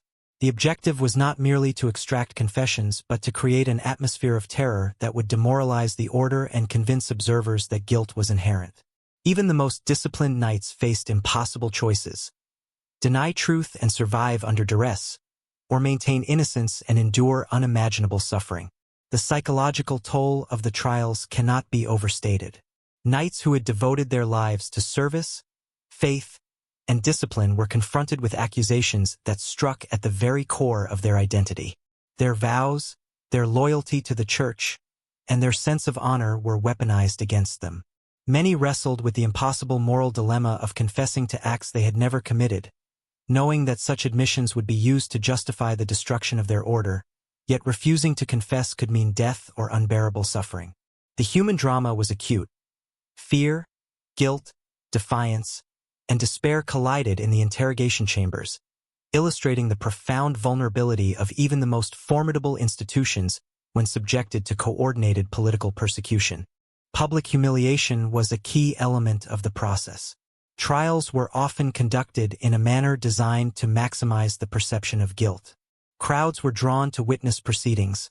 Rumors were spread through town and court alike, and confessions were paraded as evidence of moral decay. Knights who had once been admired for courage and piety were portrayed as corrupt, depraved, and dangerous. The psychological strategy was clear. If the public came to believe that the order was inherently corrupt, resistance would be minimal and the confiscation of wealth, property, and influence would meet little objection. Reputation, a critical asset for an organization that depended on trust, was deliberately eroded, leaving the Templars isolated and vulnerable. The confessions themselves were often contradictory and coerced, reflecting the impossible conditions under which they were obtained. Knights would admit to some allegations under duress while denying others, their statements twisted and interpreted to maximize incrimination. Even where resistance was maintained, interrogators found ways to present defiance as evidence of guilt. The process was less concerned with objective truth than with producing a narrative that justified political and financial goals. In this environment, moral and factual clarity became irrelevant. Perception and narrative were everything, and the Templars' enemies mastered both to devastating effect. The international dimension of the trials added layers of complexity. While the Templars were primarily targeted in France, the implications rippled across Europe and the Holy Land. Commanderies in other kingdoms faced uncertainty, with knights unsure whether they would be summoned, accused, or attacked. Merchants and pilgrims who had relied on the order's services began to doubt the reliability of their networks. Correspondence and financial flows were disrupted as fear of association with a condemned organization grew. The order's once impenetrable international network was strained to breaking, revealing the fragility of even the most disciplined institutions when political pressure, rumor, and coercion converged across borders. The role of the Church was both protective and complicit, reflecting the complicated balance of power between the papacy and secular rulers. The Pope initially expressed concern for the order, emphasizing the need for fair treatment and investigation, yet papal authority was constrained by political realities. Philip IV's power, combined with the alignment of suspicion and public narrative, left the papacy in a difficult position. Intervention had to be measured, cautious, and politically calculated. For the Templars, reliance on papal protection became a double-edged sword, a potential shield but one limited by diplomacy, strategy, and the broader balance of power. Even papal support could not fully insulate them from the tide of persecution sweeping across France. The trials also exposed fractures within the order itself. Knights faced intense personal dilemmas, torn between loyalty, fear, and survival.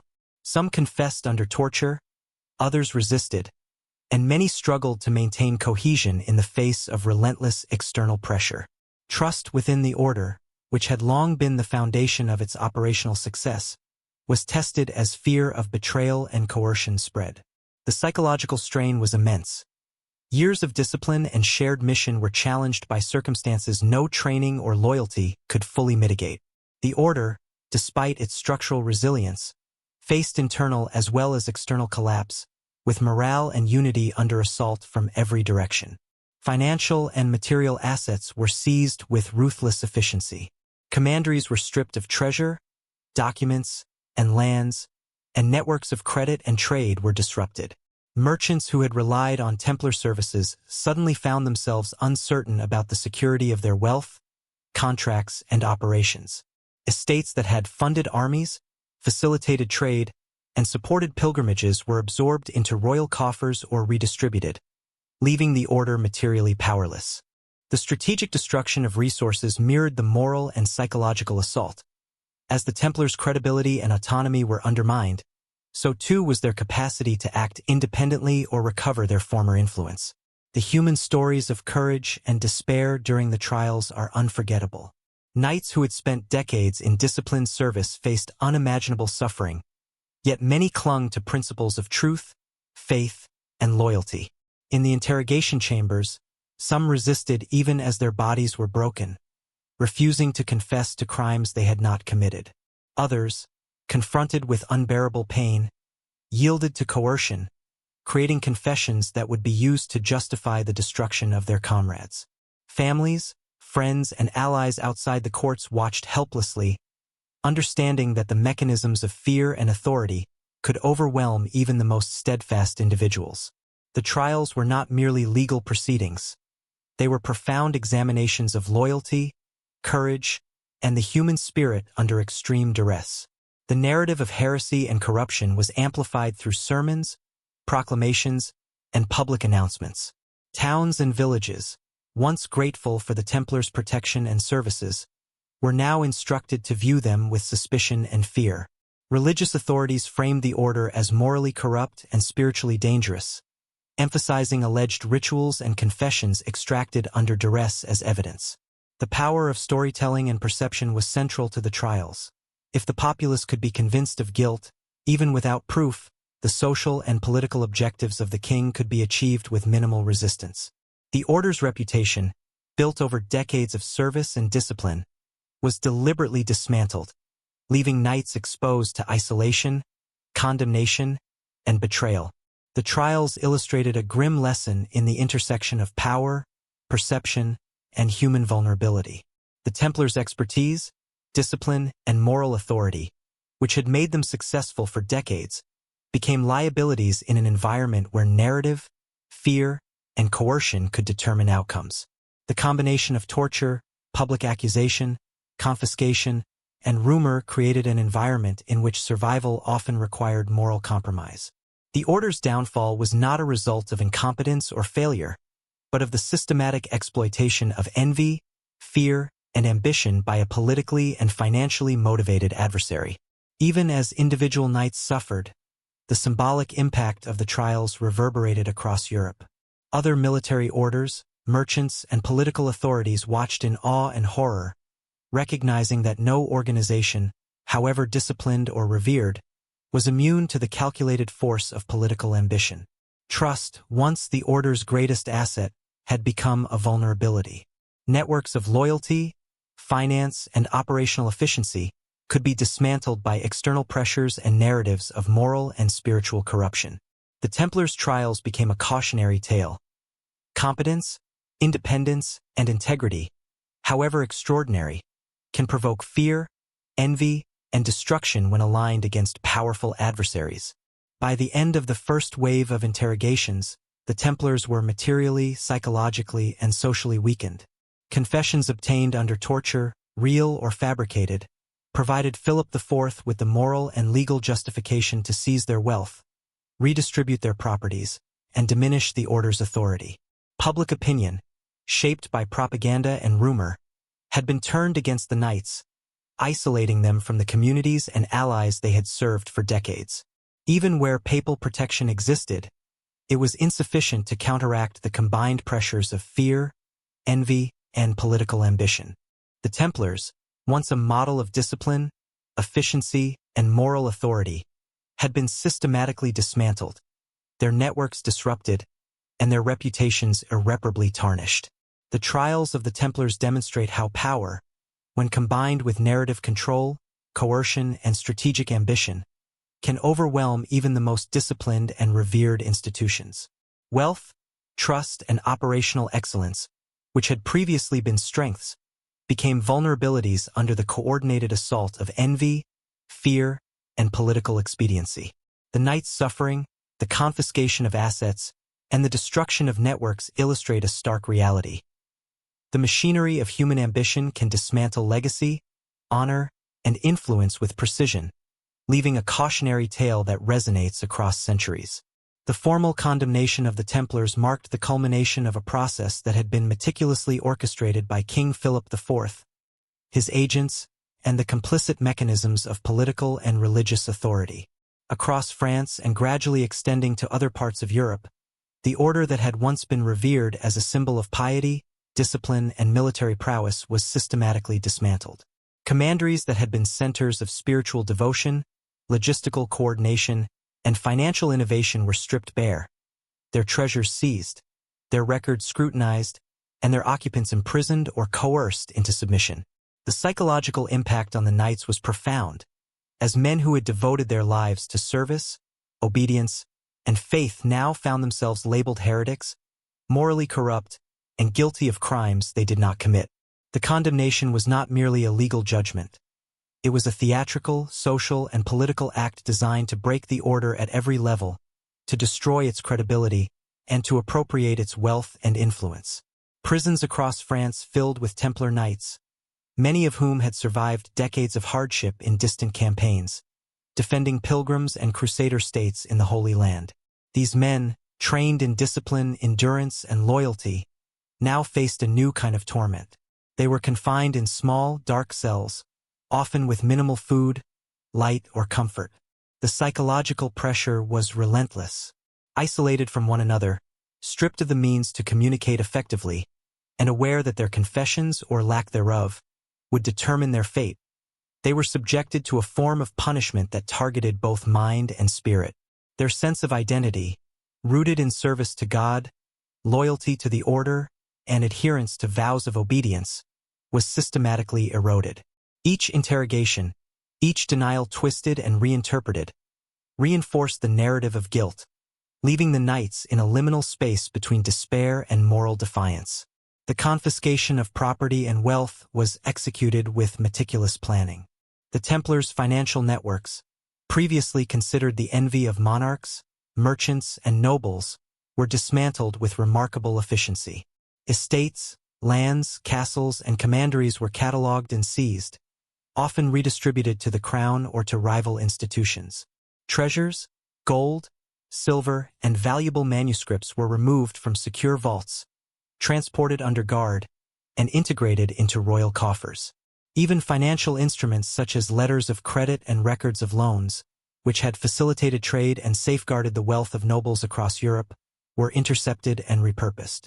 The order's capacity to influence commerce, fund armies, and manage estates, once its greatest strength, was effectively neutralized, leaving the knights materially powerless.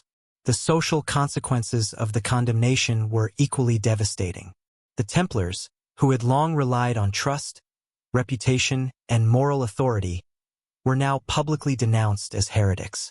Rumors of secret rituals, idol worship, and obscene ceremonies were circulated widely, often amplified by political agents and clergy aligned with Philip IV's objectives.